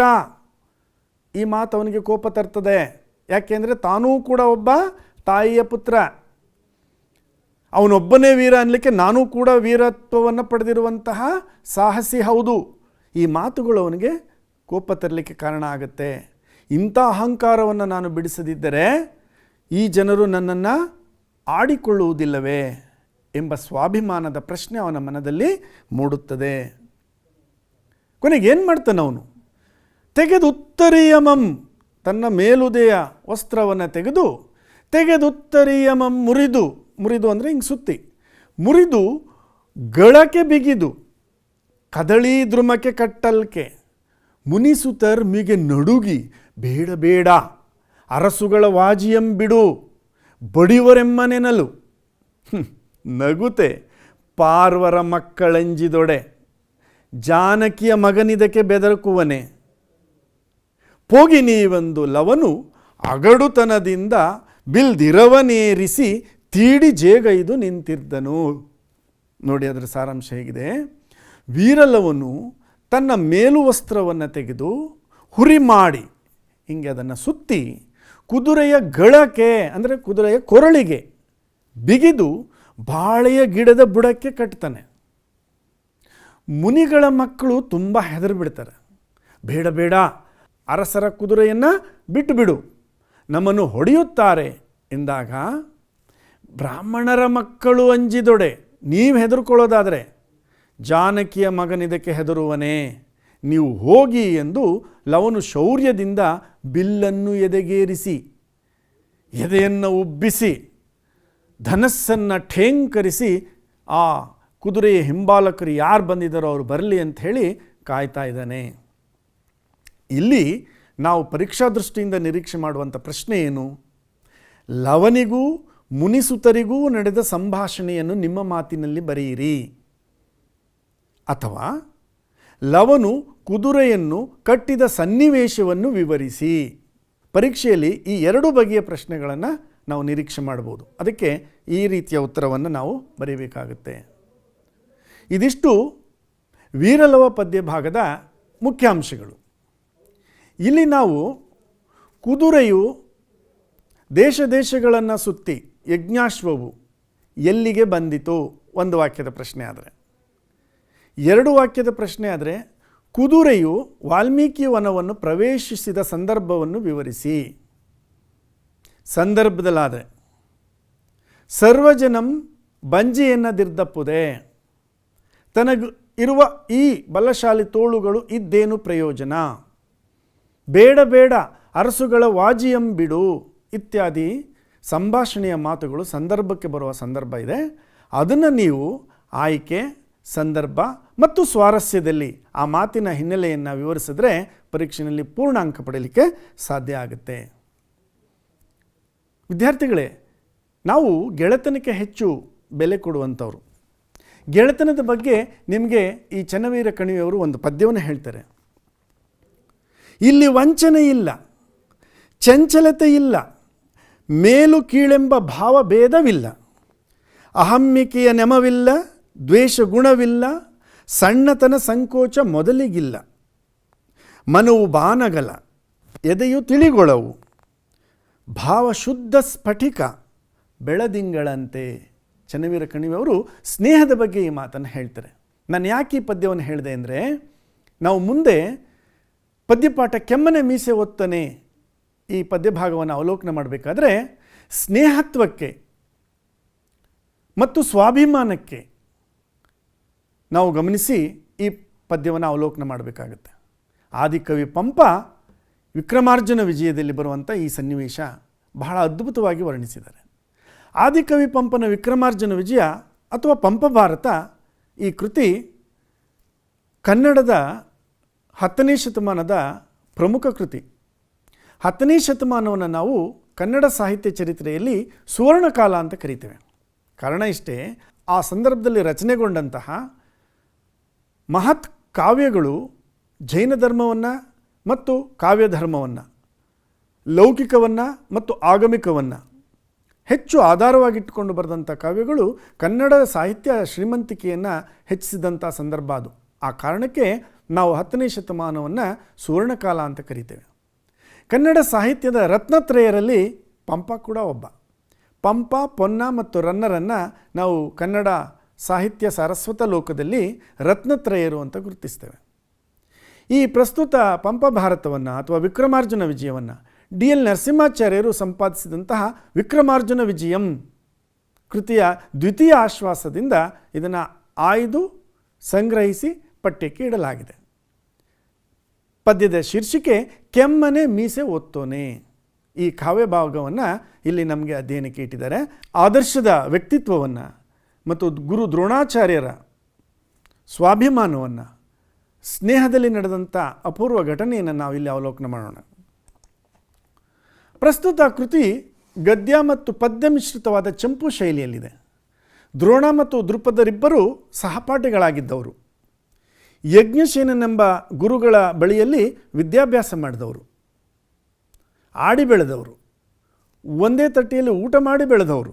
ಇಲ್ಲಿ ಮುಖ್ಯವಾಗಿ ಗಮನಿಸಬೇಕಾದಂಥ ಮತ್ತೊಂದು ಅಂಶ ಅಂತಂದರೆ ದೃಪದನ ಅಹಂಕಾರ ಮತ್ತು ಅಧಿಕಾರದ ಮದ, ವಚನಭ್ರಷ್ಟತೆ ಈ ಕಾವ್ಯ ಭಾಗದಲ್ಲಿ ನಾವು ಕಾಣ್ತೇವೆ. ಮತ್ತು ದೃಪದನಿಂದ ಗೆಳೆತನದ ಬಗೆಗೆ ತುಚ್ಛ ನುಡಿಗಳು, ಅವಹೇಳನದ ಮಾತುಗಳು ಇಲ್ಲಿ ಕಾಣಬರುತ್ತೆ. ಜೊತೆಗೆ ಬಡತನದ ದಯನೀಯತೆ ಮತ್ತು ದ್ರೋಣರ ಸ್ವಾಭಿಮಾನವನ್ನು ಗ್ರಹಿಸಬೇಕಿಲ್ಲಿ. ಪರಶುರಾಮರ ಗುರುಭಕ್ತಿ ಕೂಡ ಇಲ್ಲಿ ಕಾಣಬರುತ್ತೆ.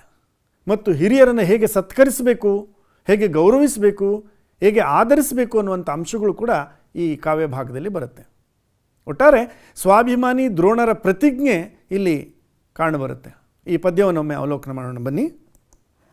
ನೋಡಿ, ಕವಿ ಪಂಪನ ಪರಿಚಯವನ್ನು ನಾವು ತಿಳ್ಕೊಂಡು ಮುಂದುವರಿಯೋಣ. ಪಂಪನ ಕಾಲ ಸುಮಾರು ಕ್ರಿಸ್ತಶಕ 902. ಇದು ಪಂಪನ ಜನ್ಮಕಾಲದ ಅಂದಾಜು 902. ಕೃತಿರಚನೆಯ ಕಾಲ 942 ಅಂತ ಹೇಳಿ ಗುರುತಿಸ್ತಾರೆ. ಆದರೆ ಪಠ್ಯಪುಸ್ತಕದಲ್ಲಿ ನಿರ್ಧಾರ ಆಗಿರುವಂಥ ಅಂಶ 902. ಇದೇ ನಾವು ಪರೀಕ್ಷೆಯಲ್ಲೂ ಕೂಡ ಒಪ್ಕೊಳ್ಳುವಂಥ ಅಂಶ. ಈತನ ಸ್ಥಳ ವೆಂಗಿ ಮಂಡಲದ ವೆಂಗಿಪಳು. ಈ ಕವಿ ರಾಜನ ಆಸ್ಥಾನದಲ್ಲಿದ್ದಂಥ ಕವಿ. ಆಶ್ರಯದಾತ ಚಾಲುಕ್ಯರ ದೊರೆ ಅರಿಕೇಸರಿ. ಪಂಪ ಬರೆದಂಥ 2 ಕೃತಿಗಳನ್ನು ನಾವು ನೋಡೋದಾದರೆ, ಒಂದು ಆದಿಪುರಾಣ, ಮತ್ತೊಂದು ವಿಕ್ರಮಾರ್ಜುನ ವಿಜಯ. ಆದಿಪುರಾಣ ಜೈನ ಧರ್ಮದ ಆಗಮಿಕ ಕಾವ್ಯವಾದರೆ ವಿಕ್ರಮಾರ್ಜುನ ವಿಜಯ ಒಂದು ಲೌಕಿಕ ಕಾವ್ಯ. ಚಂಪು ಶೈಲಿಯಲ್ಲಿ ಈ 2 ಕಾವ್ಯಗಳನ್ನು ನಾವು ಗಮನಿಸ್ತೇವೆ. ಅಂದರೆ ಗದ್ಯ ಪದ್ಯ ಮಿಶ್ರಿತವಾದಂಥ ಒಂದು ಶೈಲಿಯಲ್ಲಿ ಪಂಪ ಕಾವ್ಯವನ್ನು ರಚನೆ ಮಾಡಿ. ಒಮ್ಮೆ ದ್ರೋಣರು ಪರಶುರಾಮನ ಬಳಿ ಬರ್ತಾರೆ.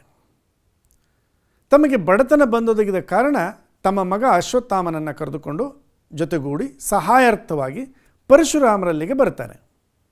ಆ ಸಂದರ್ಭದಲ್ಲಿ ನಾರುಮಡಿ ಉಟ್ಟು ಜಟಾಧಾರಿಯಾಗಿ ತಪೋವನಕ್ಕೆ ಹೋಗಲಿಕ್ಕೆ ಸಿದ್ಧತೆ ಮಾಡ್ತಾ ಇದ್ದಂಥ ಪರಶುರಾಮರು ಗುರು ದ್ರೋಣರನ್ನು ಕಂಡು ಅವರನ್ನು ನಮಸ್ಕರಿಸಿ ಚಿನ್ನದ ಪಾತ್ರೆಯಲ್ಲಿ ಅವರಿಗೆ ಅರ್ಘ್ಯವನ್ನು ನೀಡಿ, ಅವರನ್ನು ಸತ್ಕರಿಸಲಿಕ್ಕೆ ಅವರಲ್ಲಿ ಚಿನ್ನದ ಪಾತ್ರೆ ಇರೋದಿಲ್ಲ, ದಾನ ಮಾಡಿಬಿಟ್ಟಿರ್ತಾರೆ ಎಲ್ಲನೂ. ಹಿರಿಯರನ್ನು ಸತ್ಕರಿಸುವಂಥ ವಿಧಾನ ಅದು. ಹಾಗಾಗಿ ಮಣ್ಣಿನ ಪಾತ್ರೆಯಲ್ಲೇ ಅರ್ಘ್ಯವನ್ನು ನೀಡಿ, ಅಂದರೆ ಅವರ ಪಾದಗಳನ್ನು ತೊಳಿಲಿಕ್ಕೆ, ಅವರನ್ನು ಉಪಚರಿಸಲಿಕ್ಕೆ ಮಣ್ಣಿನ ಪಾತ್ರೆಯನ್ನೇ ಬಳಸಿ ಸತ್ಕರಿಸಿ ಪೂಜಿಸ್ತಾರೆ. ದ್ರೋಣರು ಸಹಾಯಾರ್ಥಿಯಾಗಿ ಬಂದಿರುವಂಥ ವಿಷಯವನ್ನು ತಿಳಿದು ಪರಶುರಾಮರು ಒಂದು ಮಾತನ್ನು ಹೇಳ್ತಾರೆ. ಅವರು ಏನದು? ಚಂಪಕಮಾಲಾ ವೃತ್ತದಲ್ಲಿದೆ ಇದು. ಇಲ್ಲಿ ಕಾವ್ಯ ಭಾಗವನ್ನು ಓದುವ ಮುನ್ನ ನಾನು ಕೆಂಪು ಶಾಯಿಯಲ್ಲಿ ಗುರುತಿಸಿರುವಂತಹ ಅಕ್ಷರವನ್ನು ಗಮನಿಸಿ ಅಲ್ಲಿ ನಿಲುಗಡೆ ಮಾಡಿ ಆ ಅಕ್ಷರದಲ್ಲಿ ಕೊನೆಗೊಳ್ಳುವ ಸ್ವರವನ್ನು ಮುಂದಕ್ಕೆ ಸೇರಿಸ್ಕೊಂಡು ಓದಿದ್ರೆ ಓದುವ ಕ್ರಮ ಸರಿಯಾಗಿರುತ್ತೆ. ಉದಾಹರಣೆಗೆ ನೋಡೋಣ. ಒಡವೆಯನ್, ನಾನು ಕೆಳಗಡೆ ನ ಅನ್ನುವಂಥ ಅಕ್ಷರವನ್ನು ವಿಭಾಗ ಮಾಡಿದ್ದೀನಿ ನೋಡಿ. ನ ಅರ್ಧ ಹೇಳಿ ಆ ಮುಂದೆ ಇಟ್ಕೊಂಡಿದ್ದೀನಿ. ಅದೇ ರೀತಿ ನೀವು ಕೂಡ ಓದುವಾಗ ಅರ್ಥ ಸಂಬಂಧಿಯಾಗಿ ಅದನ್ನು ವಿಭಾಗ ಮಾಡಿಕೊಳ್ಬೇಕು. ಒಡವೆಯನ್ ಅರ್ತಿಗಿತ್ತೆನ್, ಅವನೀತಳಮಂ ಗುರುವಿಗಿತ್ತೆನ್, ಈಗಳ್ ಒಂದಡಕಿಯುಂ ಇಲ್ಲ ಕೈಯೋಳ್, ಎರೆದ ಶ್ರುತ ಪಾರಗನನ್ ಎಂತು ಸಂತಸಂ ಬಡಿಸುವೆನ್, ಇನ್ ಇದೊಂದು ಧನುವಿರ್ದುದು ದಿವ್ಯ ಶರಾಳಿ ಇರ್ದುದು, ಇಲ್ಲಂ ಒಡಮೆ ಸಮಂತು ಪೇಳ್ ಇವರೋಳ್ ಆವುದನ್ ಈವುದೋ ಕುಂಭಸಂಭವ. ನೋಡಿ, ಪದ್ಯಭಾಗವನ್ನು ಓದುವಾಗ ಮುಖ್ಯವಾಗಿ ಹಳಗನ್ನಡದಲ್ಲಿ ಅದನ್ನು ಎಲ್ಲಿ ನಿಲುಗಡೆ ಮಾಡಬೇಕು, ಆ ನಿಲುಗಡೆಯ ಸ್ಥಳದಲ್ಲಿರುವಂಥ ಅಕ್ಷರದ ಕೊನೆಯ ಸ್ವರವನ್ನು ಮುಂದಿನ ಪದದ ಜೊತೆ ಸೇರಿಸ್ಕೊಂಡು ಓದಿದ್ರೆ ನಮಗೆ ಅದರ ಅರ್ಥ ಸ್ವಾರಸ್ಯ ತಿಳಿಲಿಕ್ಕಾಗತ್ತೆ. ಪರಶುರಾಮರು ಒಂದು ಮಾತು ಹೇಳ್ತಾರೆ ದ್ರೋಣರನ್ನು ಕಂಡ ತಕ್ಷಣ. ಆಭರಣಗಳನ್ನು ಬೇಡಿದವರಿಗೆ ಕೊಟ್ಟಿರುವೆನು, ಭೂಮಂಡಲವನ್ನು ಗುರುವಿಗೆ ದಾನವಾಗಿ ಕೊಟ್ಟಿರುವೆನು, ಈಗ ನನ್ನಲ್ಲಿ ಒಂದು ಅಡಕೆಯೂ ಇಲ್ಲ, ಒಂದು ನಯಾ ಪೈಸಾ ಇಲ್ಲ ಅಂತೀವಲ್ಲ ಹಾಗೆ, ಒಂದು ಅಡಕೆಯೂ ಇಲ್ಲ. ಬೇಡುವವನಾದರೋ ವೇದಶಾಸ್ತ್ರ ಪಾರಂಗತನು, ನನ್ನ ಮುಂದೆ ಬೇಡಲಿಕ್ಕೆ ಬಂದಿರತಕ್ಕಂಥವರು ಅಸಾಮಾನ್ಯ ಪಾಂಡಿತ್ಯ ಉಳ್ಳವರು, ಶ್ರೇಷ್ಠ ಗುರುವು, ಇಂಥವರನ್ನು ಹೇಗೆ ಸಂತೋಷಪಡಿಸಲಿ, ಬರಿಗೈಲಿ ಕಳಿಸ್ಲಿಕ್ಕೆ ಆಗತ್ತೆ ಅನ್ನುವಂಥ ಆತಂಕ ಮತ್ತು ಗುರುಭಕ್ತಿ ಅವರಲ್ಲಿ ಮೂಡುತ್ತೆ. ಗುರು ದ್ರೋಣರೇ, ಈಗ ಇದೊಂದು ಬಿಲ್ಲು ಇರುವುದು, ದಿವ್ಯವಾದ ಅಸ್ತ್ರಗಳ ಸಮೂಹವಿದೆ, ಇದರ ಹೊರತಾಗಿ ಆಸ್ತಿ ಆಭರಣ ಯಾವುದೂ ಇಲ್ಲ ನನ್ನಲ್ಲಿ. ಇವುಗಳಲ್ಲಿ ಯಾವುದನ್ನು ತಮಗೆ ಕೊಡಲಿ, ಚೆನ್ನಾಗಿ ಯೋಚಿಸಿ ಹೇಳಿರಿ ಎಂದು ಪರಶುರಾಮನು ದ್ರೋಣರಲ್ಲಿ ವಿಜ್ಞಾಪನೆ ಮಾಡ್ತಾರೆ. ಆ ಸಂದರ್ಭದಲ್ಲಿ ಪರಶುರಾಮರ ಮಾತಿಗೆ ದ್ರೋಣರು, ಜಗತ್ತಿನಲ್ಲಿ ವಿದ್ಯಾಧನವೇ ಶ್ರೇಷ್ಠವಾದದ್ದು, ವಿದ್ಯೆಯೇ ಶ್ರೇಷ್ಠ, ಸಕಲ ಸಂಪತ್ತಿಗಿಂತ ವಿದ್ಯಾ ಸಂಪತ್ತು ಶ್ರೇಷ್ಠವಾದದ್ದು. ಆದ್ದರಿಂದ ಆ ವಿದ್ಯಾ ಸಂಪತ್ತಿನಿಂದ ಕೂಡಿದ ಆ ದಿವ್ಯಾಸ್ತ್ರಗಳನ್ನು ನನಗೆ ದಯಪಾಲಿಸು ಅಂತ ಕೋರ್ತಾರೆ. ಆಗ ಪರಶುರಾಮರು ವಾರುಣ, ವಾಯುವ್ಯ, ಆಗ್ನೇಯ, ಐಂದ್ರ ಎಂಬ ಅಸ್ತ್ರಗಳನ್ನು ಆ ದ್ರೋಣರಿಗೆ ಕೊಟ್ಟು ಉಪಚರಿಸಿ ಕಳಿಸ್ಕೊಡ್ತಾರೆ. ಅವುಗಳನ್ನು ಪಡೆದಂಥ ದ್ರೋಣರು ತನ್ನ ಗೆಳೆಯ ಒಡನಾಡಿ ಜೊತೆಯಲ್ಲಿ ಓದಿದವನು ದೃಪದ ಅಂತಕ್ಕಂಥ ವ್ಯಕ್ತಿ ಛತ್ರಾವತಿಯಲ್ಲಿ ರಾಜನಾಗಿದ್ದಾನೆ ಎಂಬ ವಿಷಯ ತಿಳಿಯುತ್ತೆ. ಅವನ ಸಹಾಯಾರ್ಥವಾಗಿ ಅರಮನೆಯ ದ್ವಾರದ ಬಳಿ ಬರ್ತಾರೆ. ಬಂದು ದ್ವಾರಪಾಲಕನನ್ನು ಕುರಿತು, ನೋಡಪ್ಪ, ನಿಮ್ಮ ಜೊತೆಯಲ್ಲಿ ಆಟವಾಡಿದ ಗೆಳೆಯನಾದ ದ್ರೋಣ ಎಂಬ ಬ್ರಾಹ್ಮಣ ಬಂದಿದ್ದಾನೆ ಅಂತ ನಿಮ್ಮ ರಾಜನಿಗೆ ಹೋಗಿ ತಿಳಿಸು ಅಂಥೇಳಿ ಆ ಪಡೆಯರ ಅಂದರೆ ದ್ವಾರಪಾಲಕನ ಬಳಿ ಹೇಳಿ ಕಳಿಸ್ತಾರೆ. ದ್ರೋಣರ ಮನದಲ್ಲೇನಿದೆ, ನನ್ನ ಗೆಳೆಯ ಕೂಡಲೇ ಸಿಂಹಾಸನದಿಂದ ಎದ್ದು ಬಂದು ಪ್ರೀತಿಯಿಂದ ನನ್ನನ್ನು ಸ್ವಾಗತಿಸ್ತಾನೆ, ಅಪ್ಕೊಳ್ತಾನೆ, ಗೌರವಿಸ್ತಾನೆ, ಹಿಂದಿನ ಬಾಲ್ಯದ ನೆನಪುಗಳನ್ನೆಲ್ಲ ನೆನಪಿಸಿ ನನ್ನ ಜೊತೆ ಆನಂದವಾಗಿ ಕಾಲ ಕಳೆದು ನನ್ನ ಯೋಗಕ್ಷೇಮವನ್ನು ವಿಚಾರಿಸ್ತಾನೆ ಅನ್ನುವ ನಿರೀಕ್ಷೆಯಿಂದ ಹೊರಗಡೆ ನಿಂತು ಆ ಪಡಿಯರನ ಕೈಯಲ್ಲಿ ಹೇಳಿ ಕಳಿಸ್ತಾರೆ. ನೋಡಿ, ಹಿಂದೆ ಆಡಿದಂತಹ ಕಲಿತಂತಹ ಸಂದರ್ಭದ ಬಾಲ್ಯದ ನೆನಪುಗಳು ದ್ರೋಣರ ಮನದಲ್ಲಿ ಬಂದಿವೆ. ಆ ಒಂದು ಸವಿ ನೆನಪಿನಿಂದ ಸಹಾಯಾರ್ಥಿಯಾಗಿ ಅರಮನೆಯ ಬಾಗಿಲಲ್ಲಿ ನಿಂತಿರುವ ದ್ರೋಣ ಗೆಳೆಯ ದೃಪದನಲ್ಲಿ ಏನೆಲ್ಲ ನಿರೀಕ್ಷೆ ಮಾಡ್ತಾ ಇದ್ದಾನೆ. ತುಂಬಿದ ಸಭೆಯಲ್ಲಿ ಆ ಪಡಿಯರ ಆ ದ್ವಾರಪಾಲಕ ಬಂದು ರಾಜರಿಗೆ ಅರಿಕೆ ಮಾಡ್ತಾನೆ, ನಿಮ್ಮನ್ನು ಕಾಣಲಿಕ್ಕೆ ನಿಮ್ಮೊಡನೆ ಓದಿ ಆಟವಾಡಿದ ಬ್ರಾಹ್ಮಣನೊಬ್ಬ ನಿಮ್ಮನ್ನು ಕಾಣಲಿಕ್ಕೆ ಬಂದಿದ್ದಾನೆ, ನಿಮ್ಮ ಗೆಳೆಯ ಅಂತಲೂ ಕೂಡ ಆತ ಹೇಳಿದ್ದಾನೆ ಅಂತ ಬಂದು ತಿಳಿಸಿದಾಗ ಅದು ಕಂದ ಪದ್ಯದಲ್ಲಿದೆ. ಅಂತೆಂಬನಾರ್ಗೆ ಪಿರಿದು ಭ್ರಾಂತು ದಲೇಂ ದ್ರೋಣನೆಂಬನೇಂ ಪಾರ್ವನೆ ಪೇಳ್ ಎಂತೆನೆಗೆ ಕೆಳೆಯನೆ ನೂಕಂತಪ್ಪನನ್ ಅರಿಯನೆಂದು ಸಭೆಯೋಳ್ ನುಡಿದಂ. ವಿದ್ಯಾರ್ಥಿಗಳಿಗೆ ಗಮನಿಸಬೇಕು, ಸ್ನೇಹ ಅನ್ನೋದು ಸದಾಕಾಲ ಶಾಶ್ವತವಾಗಿ ಉಳಿಯುವಂತಹ ಒಂದು ಬಾಂಧವ್ಯ. ಹಣ, ಆಸ್ತಿ, ಐಶ್ವರ್ಯ, ಪದವಿ, ಸ್ಥಾನಮಾನಗಳು ಬಂದಾಗ ಬಾಲ್ಯದ ಗೆಳೆಯನನ್ನು, ಸ್ನೇಹವನ್ನು ಮರೀಬಾರ್ದು. ದೃಪದನ ಈ ಮಾತುಗಳನ್ನು ಅದೇ ರೀತಿಯಾಗಿ ದ್ವಾರಪಾಲಕನ ಏನು ಮಾಡ್ತಾನೆ, ದ್ರೋಣರಲ್ಲಿ ಹೋಗಿ ಹೇಳಿಬಿಡ್ತಾನೆ. ಆಗ ಕೋಪಗೊಂಡ ದ್ರೋಣರು ಸಭೆಯೊಳಗೆ ಒತ್ತಾಯಪೂರ್ವಕವಾಗಿ ನುಗ್ಗಿ ಬರ್ತಾರೆ. ಈ ಪದ್ಯವನ್ನು ನೀವು ಮತ್ತೊಮ್ಮೆ ಓದಬೇಕು. ಅಂತೆಂಬನಾರ್ಗೆ ಪಿರಿದು ಭ್ರಾಂತು ದಲೇಂ ದ್ರೋಣನೆಂಬನೇಂ ಪಾರ್ವನೆ ಪೇಳ್ ಎಂತೆನೆಗೆ ಕೆಳೆಯನೆ ನೂಕು ಅಂತಪ್ಪನನ್ ಅರಿಯನೆಂದು ಸಭೆಯೋಳ್ ನುಡಿದಂ. ಈ ದೃಪದನ ಮಾತುಗಳು ಅದೇ ರೀತಿಯಾಗಿ ಯಾವಾಗ ದ್ರೋಣರಿಗೆ ಕೇಳಿಸ್ತೋ ಅಥವಾ ಪಡಿಯರ ಬಂದು ಹೇಳಿದ್ನೋ ಅವರಿಗೆ ಸ್ವಲ್ಪ ಆತಂಕ, ಕೋಪ ಎಲ್ಲ ಮೂಡಿ ಬಂತು. ಕೂಡಲೇ ಸಭೆಯೊಳಗಡೆ ಪ್ರವೇಶ ಮಾಡಿದ್ರು. ಗೆಳೆಯನನ್ನು ಸಿಂಹಾಸನದಲ್ಲಿ ನೋಡಿದ್ರು, ಮನದೊಳಗಡೆ ಸಂತೋಷಪಟ್ಟರು. ಅವನ ಬಾಲ್ಯದ ನೆನಪುಗಳನ್ನು ನೆನಪಿಸಲಿಕ್ಕೆ ಪ್ರಯತ್ನ ಮಾಡ್ತಾರೆ. ಚಂಪಕಮಾಲ ವೃತ್ತದಲ್ಲಿದೆ ಇದು. ಅರಿಯಿರೆ ನೀಮುಂ ಆಂ ಒಡನೋದಿದವೆಂಬುದನ್ ಅಣ್ಣ ನಿನ್ನ ನಾನರಿಯನ್ ಅದೆಲ್ಲಿ ಕಂಡೆಯೋ ಮಹೀಪತಿಗಂ ದ್ವಿಜವಂಶಗಂ ಏತರ ಕೆಳೆ ಇಂತು ನಾಣಿಲಿಗರಪ್ಪರೆ ಮಾನಸರ್ ಎಂಬ ಮಾತುಗಳು ನರಗುಳೆ ಕುಂಭ ಸಂಭವನನ್ ಆ ದೃಪದಂ ಕಡು ಸಿಗ್ಗು ಮಾಡಿದಂ. ಎಷ್ಟು ಅವಮಾನ ಆಗಿರಬೇಕು. ಆ ದ್ರೋಣಾಚಾರ್ಯರು ಹೇಳ್ತಾರೆ, ಅರಿಯಿರೆ ನೀಮುಂ ಆಮುಂ ಒಡನೋದಿದವೆಂಬುದನ್ ಅಣ್ಣ ನಿನ್ನ ನಾನು ಅರಿಯನ್ ಅದೆಲ್ಲಿ ಕಂಡೆಯೋ ಈ ಮಹೀಪತಿಗಂ ದ್ವಿಜವಂಶಗಂ ಏತರ ಕೆಳೆ ಇಂತು ನಾಣಿಲಿಗರಪ್ಪರೆ ಮಾನಿಸರ್ ಎಂಬ ಮಾತುಗಳು ನರೆಗುಳೆ ಕುಂಭ ಸಂಭವನನ್ ಆ ದೃಪದಂ ಕಡು ಸಿಗ್ಗು ಮಾಡಿದಂ. ಸಾರಾಂಶ ನೋಡೋಣ. ದ್ರೋಣರು ಹೇಳ್ತಾರೆ, ಅಣ್ಣ ನೀವು ನಾವು ಜೊತೆಯಲ್ಲಿ ವಿದ್ಯಾಭ್ಯಾಸ ಮಾಡಿದುದನ್ನು ತಿಳಿದಿಲ್ಲವೇ? ದೃಪದ ಹೇಳ್ತಾನೆ, ನಿನ್ನ ನಾನು ತಿಳಿಯನೋ, ನೀನು ಅದೆಲ್ಲಿ ನನ್ನ ಕಂಡಿದ್ದೀಯೋ? ಈ ರಾಜನಿಗೂ ಬ್ರಾಹ್ಮಣನಿಗೂ ಯಾವ ವಿಧವಾದ ಗೆಳೆತನ? ಮನುಷ್ಯರಾದವರು ಇಷ್ಟು ನಾಚಿಕೆ ಕೆಟ್ಟವರಾಗಿರುತ್ತಾರೆಯೇ? ಈ ನಾಚಿಕೆ ಕೆಟ್ಟ ಬ್ರಾಹ್ಮಣನನ್ನು ಎಳೆದು ಹಾಕಿರಿ. ಎಂಥ ಮಾತು! ಈ ಮಾತುಗಳಿಂದ ದ್ರೋಣರಿಗೆ ಮರ್ಮ ಭೇದಕವಾಯಿತು, ಅಪಮಾನವಾಯಿತು. ಪರೀಕ್ಷೆಯಲ್ಲಿ ಪ್ರಶ್ನೆ ಬರುತ್ತೆ, ದ್ರೋಣ ದೃಪದರ ಸಂಭಾಷಣೆಯನ್ನು ನಿಮ್ಮ ಮಾತುಗಳಲ್ಲಿ ಬರೆಯಿರಿ. ಸಭೆಯೊಳಗೆ ದ್ರೋಣರು ದೃಪದನ ಸ್ನೇಹದ ನೆನಪುಗಳನ್ನು ಹೇಗೆ ಮನವರಿಕೆ ಮಾಡಿಕೊಟ್ಟರು ಇತ್ಯಾದಿ ಪ್ರಶ್ನೆಗಳಿಗೆ ನೀವು ಇಲ್ಲಿ ಉತ್ತರವನ್ನು ಕಂಡುಕೊಳ್ಬೇಕಾಗತ್ತೆ. ಮುಂದೆ ನೋಡೋಣ. ದ್ರೋಣಾಚಾರ್ಯರಿಗೆ ಮನಸ್ಸಿಗೆ ಒಂದು ಯೋಚನೆ ಬರುತ್ತೆ.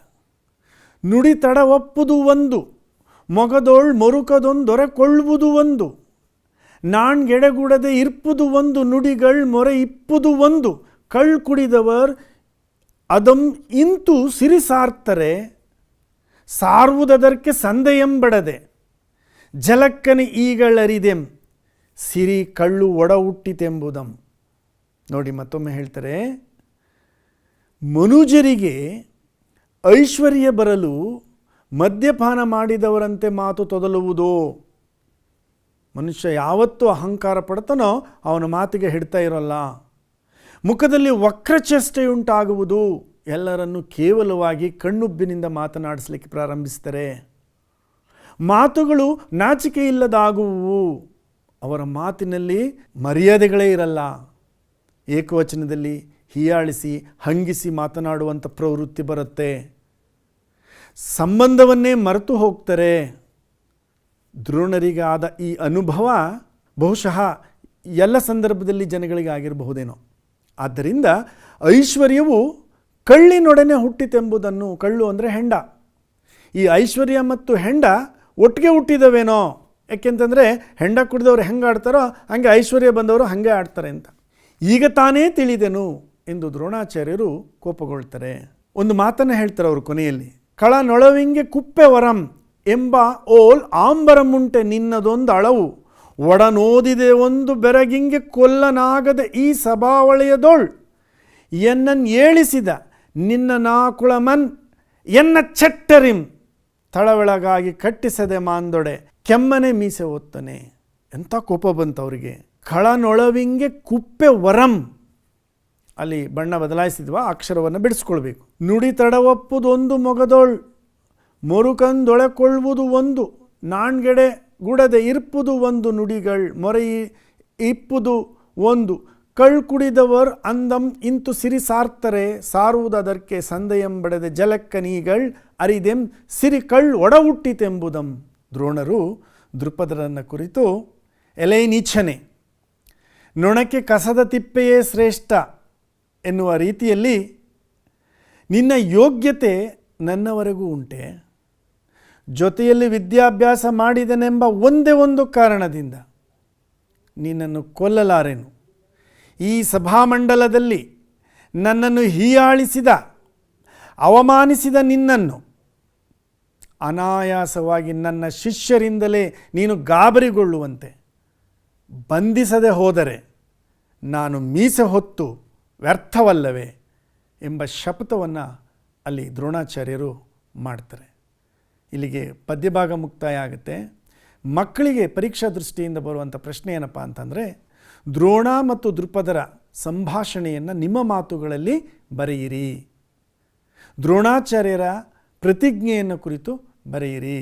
ಈ ರೀತಿ ಪ್ರಶ್ನೆಗಳಿಗೆ ನೀವು ಸಿದ್ಧತೆ ಮಾಡಿಕೊಳ್ಬೇಕಾಗತ್ತೆ. ಕಾವ್ಯ ಭಾಗದಲ್ಲಿ ಬರುವಂತಹ ಹಳಗನ್ನಡದ ಶಬ್ದಾರ್ಥಗಳನ್ನು ಪರೀಕ್ಷೆಯಲ್ಲಿ ಕೇಳುವ ಸಾಧ್ಯತೆ ಇರುತ್ತೆ. ಅಡಸು ಅಂದರೆ ಉಂಟಾಗು, ಅರ್ತಿ ಅಂದರೆ ಬೇಡುವವನು, ಕಳ ಅಂದರೆ ದುಷ್ಟ, ಕುಪ್ಪೆ ಅಂದರೆ ಕಸದ ತಿಪ್ಪೆ, ಕಡುಸಿಗ್ಗು ಅಂದರೆ ತೀವ್ರ ನಾಚಿಕೆ, ದ್ವಿಜ ಅಂದರೆ ಬ್ರಾಹ್ಮಣ, ಅವನೀತಳ ಅಂದರೆ ಭೂಮಂಡಲ, ಕನಕ ಪಾತ್ರೆ ಅಂದರೆ ಚಿನ್ನದ ಪಾತ್ರೆ, ಚಟ್ಟರಿಂ ಅಂದರೆ ಚಟ್ಟರು ಅಂದರೆ ಶಿಷ್ಯರು ಅಂತ, ನಾಣಿಲಿ ಅಂದರೆ ನಾಚಿಕೆ ಇಲ್ಲದವರು, ಎರೆ ಅಂದರೆ ಬೇಡು, ಪಡೆಯರ ಅಂದರೆ ದ್ವಾರಪಾಲಕ, ಸಮಂತು ಅಂದರೆ ಚೆನ್ನಾಗಿ ಯೋಚಿಸು, ಮತ್ತು ಭಾರ್ಗವ ಅಂದರೆ ಪರಶುರಾಮ, ಮಹಿಪತಿ ಅಂದರೆ ರಾಜ, ವರಂ ಅಂದರೆ ಶ್ರೇಷ್ಠ, ಮೃತ್ಪಾತ್ರ ಅಂದರೆ ಮಣ್ಣಿನ ಪಾತ್ರೆ, ಮದಿರ ಅಂದರೆ ಸುರಪಾನ. ಇದಿಷ್ಟು ಪದಗಳನ್ನು ನೀವು ಆಗಾಗ ಪರಿಚಯಿಸಿಕೊಳ್ಳೋದ್ರಿಂದ ಪರೀಕ್ಷಾ ದೃಷ್ಟಿಯಿಂದ ಈ ಪದಗಳ ಅರ್ಥವನ್ನು ಕೇಳುವ ಸಾಧ್ಯತೆ ಇರುತ್ತೆ. ಪ್ರಿಯ ವಿದ್ಯಾರ್ಥಿಗಳೇ, ಪರೀಕ್ಷಾ ದೃಷ್ಟಿಯಿಂದ 3 ಅಂಕಗಳಿಗೆ ಗಾದೆಗಳ ಅರ್ಥ ಮತ್ತು ಸ್ವಾರಸ್ಯವನ್ನು ವಿವರಿಸಿ ಎನ್ನುವಂಥ ಪ್ರಶ್ನೆಯನ್ನು ನಿರೀಕ್ಷೆ ಮಾಡ್ತಾ ಇದ್ದೇವೆ. ಹಾಗಾಗಿ ಅದರ ಬಗ್ಗೆ ಒಂದಿಷ್ಟು ಮಾಹಿತಿಯನ್ನು ತಿಳ್ಕೊಳ್ಳೋಣ ಬನ್ನಿ. ನೀವು ಈಗಾಗಲೇ ಶಾಲೆಗಳಲ್ಲಿ ತರಗತಿಗಳಲ್ಲಿ ಅಭ್ಯಾಸ ಮಾಡಿದ ರೀತಿ ಗಾದೆಗಳ ಒಂದು ಸಾಮಾನ್ಯ ಮಹತ್ವವನ್ನು ನೀವು ವಿವರಿಸಬೇಕಾಗತ್ತೆ. ಯಾವುದೇ ಗಾದೆ ಕೊಟ್ಟರೂ ಕೂಡ ಗಾದೆಗಳನ್ನು ಕುರಿತಾಗಿ ನೀವು ತಿಳ್ಕೊಂಡಿರುವಂಥ ಸಾಮಾನ್ಯ ಸಂಗತಿಗಳನ್ನು ಮೊದಲು ಹೇಳಬೇಕಾಗತ್ತೆ. ಗಾದೆಗಳು ನಮ್ಮ ಜನಪದದಲ್ಲಿ ಹಾಸುಹೊಕ್ಕಾಗಿವೆ. ಗಾದೆಗಳು ನಮ್ಮ ಹಿರಿಯರ ಜೀವನಾನುಭವದ ಸಾರ. ಇವು ಸಾಮಾಜಿಕ ಮತ್ತು ನಿಜ ಜೀವನದ ಸತ್ಯ ಸಂಗತಿಗಳನ್ನು ಅನಾವರಣಗೊಳಿಸುತ್ತವೆ. ಆದ್ದರಿಂದ ಗಾದೆಗಳು ವೇದಗಳಿಗೆ ಸಮವಾಗುತ್ತೆ. ವೇದ ಸುಳ್ಳಾದರೂ ಕೂಡ ಗಾದೆ ಸುಳ್ಳಾಗೋದಿಲ್ಲ. ಏಕೆಂದರೆ ಜೀವನದ ಅನುಭವಗಳನ್ನು ಹೇಳ್ಕೊಂಡಂಥ ಮಾತುಗಳೇ. ಆದ್ದರಿಂದ ಇವು ಯಾವತ್ತಿಗೂ ಕೂಡ ಸಾರ್ವಕಾಲಿಕ ಸತ್ಯಗಳಾಗ್ತವೆ ಅನ್ನುವಂಥ ವಿಚಾರವನ್ನು ಮೊದಲು ನೀವು ಗಾದೆಗಳ ಕುರಿತಾಗಿ ಹೇಳಬೇಕಾಗತ್ತೆ. ಇನ್ನು ಮಾತಿನ ಬಗ್ಗೆ ಕೆಲವು ಗಾದೆಗಳಿವೆ. ಅವುಗಳಲ್ಲಿ ಒಂದಿಷ್ಟು ಪುಸ್ತಕಗಳಿಂದ ಆಯ್ದವು ಮತ್ತು ಹೊರಗಡೆಯಿಂದ ಕೇಳಿದಂಥ ಗಾದೆಗಳನ್ನು ಪಟ್ಟಿ ಇಲ್ಲಿ ಕೊಡ್ತೇವೆ. ಇವುಗಳಿಗೆ ನೀವು ಪೂರ್ವ ತಯಾರಿಯನ್ನು ಮಾಡ್ಕೊಳ್ಳೋದು ಸೂಕ್ತ ಆಗುತ್ತೆ. ಒಟ್ಟಾರೆ ನಿಮಗೆ 3 ಅಂಕಗಳಿಗೆ ಒಂದು 10 ಸಾಲುಗಳಷ್ಟು ಮಾಹಿತಿಯನ್ನು ನೀವು ಬರೀಬೇಕಾಗತ್ತೆ. ಮಾತೆ ಮೃತ್ಯು, ಮಾತೆ ಮುತ್ತು, ಊಟ ಬಲ್ಲವನಿಗೆ ರೋಗವಿಲ್ಲ, ಮಾತು ಬಲ್ಲವನಿಗೆ ಜಗಳವಿಲ್ಲ, ಮಾತು ಆಡಿದರೆ ಹೋಯಿತು, ಮುತ್ತು ಹೊಡೆದರೆ ಹೋಯಿತು, ಮಾತು ಬೆಳ್ಳಿ ಮೌನ ಬಂಗಾರ, ಮಾತು ಮನೆ ಕೆಡಿಸಿತು, ತೂತು ಒಲೆ ಕೆಡಿಸಿತು. ಈ ರೀತಿ ಒಂದು ಮಾತಿನ ಮಹತ್ವವನ್ನು ಕುರಿತಾದಂಥ ಅನೇಕ ಗಾದೆಗಳು ನಮ್ಮಲ್ಲಿ ಪ್ರಚಲಿತವಾಗಿವೆ. ಅವುಗಳನ್ನು ಕುರಿತು ನೀವು ಒಂದಿಷ್ಟು ಆಲೋಚನೆ ಮಾಡಿ ಉದಾಹರಣೆಗಳ ಸಹಿತ ವಿವರಿಸಬೇಕಾಗತ್ತೆ. ಜೊತೆಗೆ ದುಡಿಮೆಯ ಮಹತ್ವವನ್ನು ಕುರಿತು ಪ್ರಚಲಿತವಾಗಿರುವಂಥ ಜನಜನಿತವಾಗಿರುವಂಥ ಗಾದೆಗಳನ್ನು ನೀವು ಗಮನಿಸಬೇಕು. ದುಡಿಮೆಯೇ ದುಡ್ಡಿನ ತಾಯಿ, ಕೈ ಕೆಸರಾದರೆ ಬಾಯಿ ಮೊಸರು, ಕಾಯಕವೇ ಕೈಲಾಸ ಇತ್ಯಾದಿ ಗಾದೆಗಳನ್ನು ಈಗಾಗಲೇ ನೀವು ಓದಿದ್ದೀರಾ, ಒಂದಿಷ್ಟು ಬರೆದು ಅಭ್ಯಾಸ ಮಾಡಿದ್ದೀರಾ. ಮತ್ತೊಮ್ಮೆ ಅವುಗಳನ್ನು ನೆನಪಿಸ್ಕೊಳ್ಳಿ. ಕೂತು ಉಣ್ಣುವವನಿಗೆ ಕುಡಿಕೆ ಹೊನ್ನು ಸಾಲದು ಇತ್ಯಾದಿ ಮಾತುಗಳನ್ನು ನೀವು ವಿವರಿಸಬೇಕಾಗತ್ತೆ. ಪ್ರೀತಿಯ ವಿದ್ಯಾರ್ಥಿಗಳೇ, SSLC ಪಬ್ಲಿಕ್ ಪರೀಕ್ಷೆಯಲ್ಲಿ 5 ಅಂಕಗಳಿಗೆ ಪತ್ರಲೇಖನ ಬರೆಯುವಂಥ ಪ್ರಶ್ನೆ ಇರುತ್ತೆ. ಪತ್ರ ಬರೆಯುವಂಥ ಸಂದರ್ಭದಲ್ಲಿ ನಾವು ಅನುಸರಿಸಬೇಕಾದಂತಹ ಕ್ರಮಗಳು, ಬಳಸಬೇಕಾದಂಥ ಭಾಷೆ ಮತ್ತು ಯಾರಿಗೆ ಪತ್ರ ಬರಿತಿದ್ದೀವೋ ಆ ವ್ಯಕ್ತಿಗೆ ನಾವು ಸಂಬೋಧಿಸಬೇಕಾದಂತಹ ಪದ, ಗೌರವ ಸೂಚಕ ಪದ ಇತ್ಯಾದಿಗಳನ್ನು ಗಮನಿಸಬೇಕು. ಮತ್ತು ಪತ್ರ ಬರೆಯುವಾಗ ನಾವು ಬಳಸುವಂಥ ಭಾಷೆ ಕೂಡ ಅದು ನಮ್ಮ ಉದ್ದೇಶಿತ ವಿಷಯವನ್ನೇ ಆಧರಿಸಿರಬೇಕು. ಈ ಅಂಶಗಳನ್ನು ಮನದಲ್ಲಿಟ್ಕೊಂಡು ಕೊಟ್ಟಿರುವಂಥ ಪ್ರಶ್ನೆಗೆ ಹೇಗೆ ಪತ್ರ ಬರೆಯೋದು ನೋಡೋಣ ಬನ್ನಿ. ನೀವು ಬೆಂಗಳೂರು ಜಿಲ್ಲೆಯ ತಾವರೆಕೆರೆ ಗ್ರಾಮದ ನಿವಾಸಿ ಅಶ್ವಿನ್ ಎಂದು ಭಾವಿಸಿ ನಿಮ್ಮ ಊರಿನಲ್ಲಿ ಗ್ರಂಥಾಲಯವನ್ನು ಪ್ರಾರಂಭಿಸುವಂತೆ ಕೋರಿ ಬೆಂಗಳೂರು ಮಹಾನಗರ ಪಾಲಿಕೆಯ ಆಯುಕ್ತರಿಗೆ ಪತ್ರ ಬರೆಯಿರಿ. ಈ ರೀತಿ ಪ್ರಶ್ನೆ ಬಂದಾಗ ನೀವು ಯಾರು ಇಂದ ವಿಳಾಸವನ್ನು ಗುರುತಿಸ್ಕೊಳ್ಬೇಕು, ಯಾರಿಗೆ ಅನ್ನುವಂತಹ ಗೆ ವಿಳಾಸವನ್ನು ಗುರುತಿಸ್ಕೊಳ್ಬೇಕಾಗತ್ತೆ. ಈಗ ನೋಡೋಣ ಪತ್ರದಲ್ಲಿ ಹೇಗೆ ನಾವು ಗುರುತಿಸ್ಕೊಂಡು ಬರೀಲಿಕ್ಕೆ ಕ್ರಮ ಇದೆ ಅಂತ. ಮೊದಲಿಗೆ ಇವರಿಂದ ಅಂದರೆ ಪತ್ರ ಬರೆಯುವವರು ಮೊದಲು ವಿಳಾಸ ಬರ್ಕೊಳ್ಬೇಕು. ಬಲಗಡೆ ತುದಿಯಲ್ಲಿ ದಿನಾಂಕ ಹಾಕಬೇಕು. ಮತ್ತು ಅಲ್ಲಿ ಅಶ್ವಿನ್ ತಾವರೆಕೆರೆ ಗ್ರಾಮ ನೋಡಿ, ಹೆಸರಾದ ಮೇಲೆ ಸ್ಥಳ ಬರಬೇಕು, ಆಮೇಲೆ ತಾಲೂಕು ಅಥವಾ ಜಿಲ್ಲೆ ಬರಬೇಕಾಗತ್ತೆ. ಸ್ಥಳ ಆದನೆ ಪೂರ್ಣ ವಿರಾಮ ಹಾಕಬೇಕು, ಸ್ಥಳ ಆದ ನಂತರ ಪೂರ್ಣ ವಿರಾಮ ಹಾಕಬೇಕು. ಇವರಿಗೆ ಕಮ ಹಾಕಬೇಕು. ಮಾನ್ಯ ಆಯುಕ್ತರು ಮಹಾನಗರ ಪಾಲಿಕೆ ಬೆಂಗಳೂರು ಜಿಲ್ಲೆ ಮಾನ್ಯರೇ, ಅಲ್ಲಿ ಒಂದು ಗೆರೆ ಖಾಲಿ ಬಿಟ್ಟು ಮಾನ್ಯರೇ ಕಮ ಹಾಕಬೇಕು. ಈ ವಿಷಯ ನಾವೇನು ಅವ್ರಿಗೆ ವಿಷಯವನ್ನು ತಿಳಿಸಬೇಕಾಗಿದೋ ಅದನ್ನು ಕೇಂದ್ರೀಕರಿಸಿ ಸಂಗ್ರಹಿತವಾಗಿ ಒಂದು ವಾಕ್ಯದಲ್ಲಿ ಹೇಳಬೇಕು. ಗ್ರಂಥಾಲಯವನ್ನು ಪ್ರಾರಂಭಿಸುವಂತೆ ಕೋರಿ ಮನವಿ. ಇದು ಯಾಕೆ ಹೀಗೆ ಚಿಕ್ಕದ ಲೈನಲ್ಲಿ ಒಂದು ಸರಿ ಹೇಳಿ ಮತ್ತೆ ವಿವರಣೆ ಯಾಕೆ ಹೇಳಬೇಕು ಅನ್ನುವಂಥ ಪ್ರಶ್ನೆ ನಿಮ್ಮಲ್ಲಿ ಮೂಡಬಹುದು.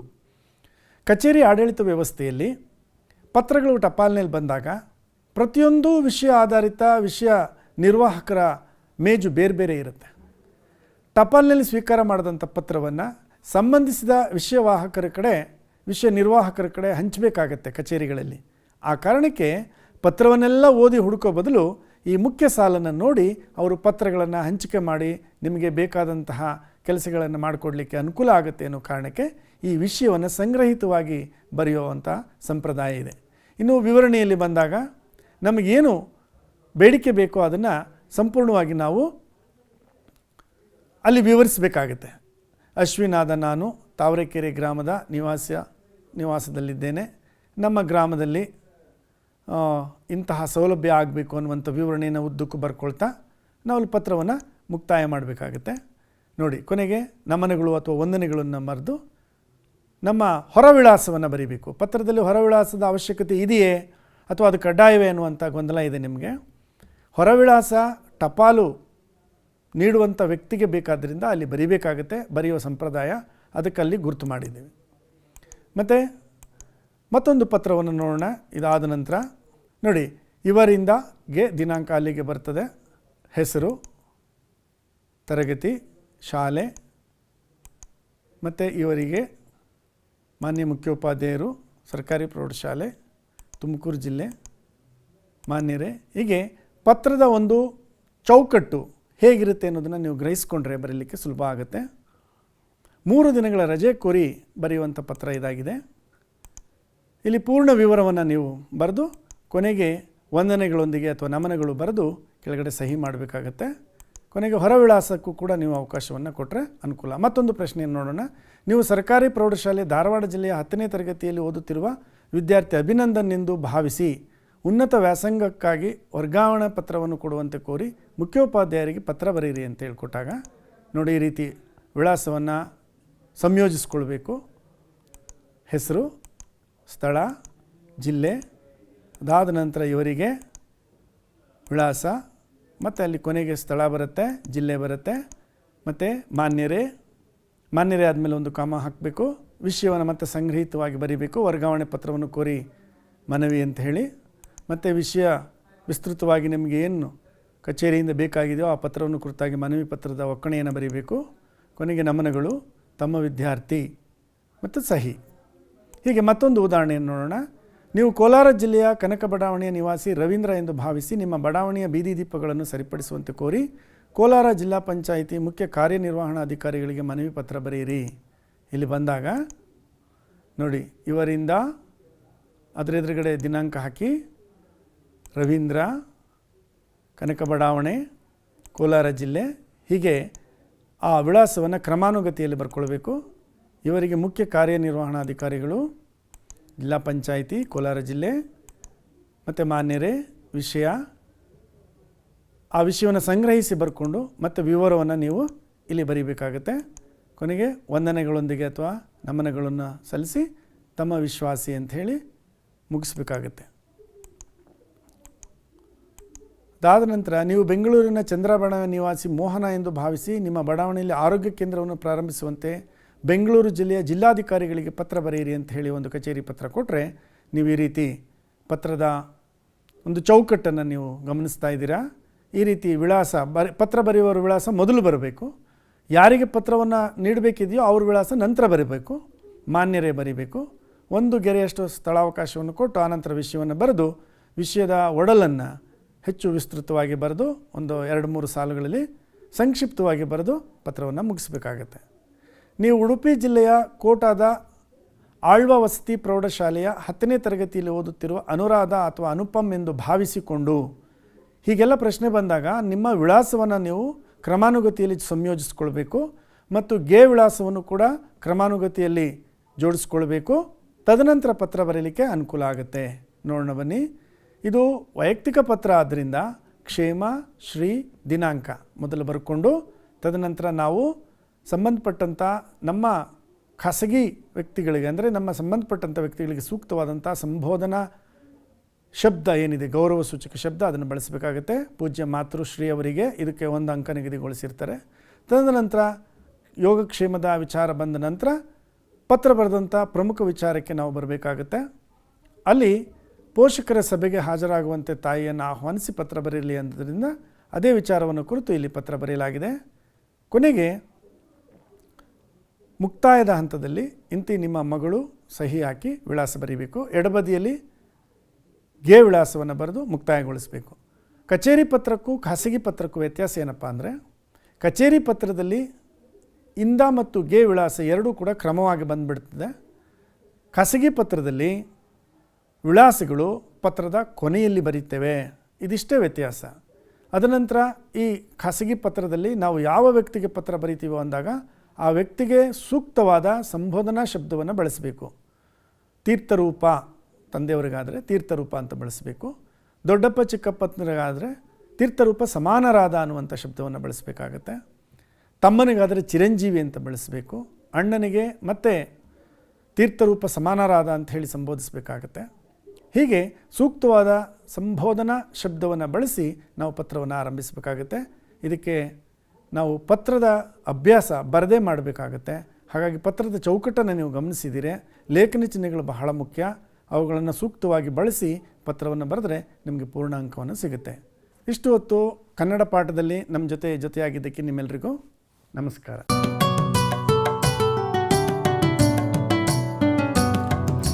ಭೀತಿ ತೊರೆಯುವ ನಾವು ಪರೀಕ್ಷೆ ಬರೆಯುವ ಪರೀಕ್ಷಾವಾಣಿಯ ನಾವು ನೋಡಿ ಕಲಿಯುವ. ಖಾಲಿ ಜಾಗ ಭರ್ತಿ ಮಾಡಿ ಹೊಂದಿಸಿ ಬರೆದು ಲೆಕ್ಕ ಮಾಡಿ ಚಿತ್ರ ಬರೆದು ಭಾಗವ ಹೆಸರಿಸಿ ಎಲ್ಲ ಪ್ರಶ್ನೆಗೂ ಉತ್ತರಿಸಿ. ಪಾಸು ಫೇಲು ಗೆಲುವು ಸೋಲು ಜೀವನ ಎಲ್ಲಕ್ಕಿಂತ ಮಿಗಿಲು. ಅಂಕಗಳೆಂದರೆ ಮೇಲಿನ ತೊಗಟೆ, ವಿದ್ಯೆ ಅದರ ಒಳಗಿನ ತಿರುಳು. ಭೀತಿ ತೊರೆಯುವ ನಾವು ಪರೀಕ್ಷೆ ಬರೆಯುವ ಪರೀಕ್ಷಾವಾಣಿಯ ನಾವು ನೋಡಿ ಕಲಿಯುವ. ಪರೀಕ್ಷಾವಾಣಿಯ ನಾವು ನೋಡಿ ಕಲಿಯುವ. ಪರೀಕ್ಷಾವಾಣಿಯ ನಾವು ನೋಡಿ ಕಲಿಯುವ.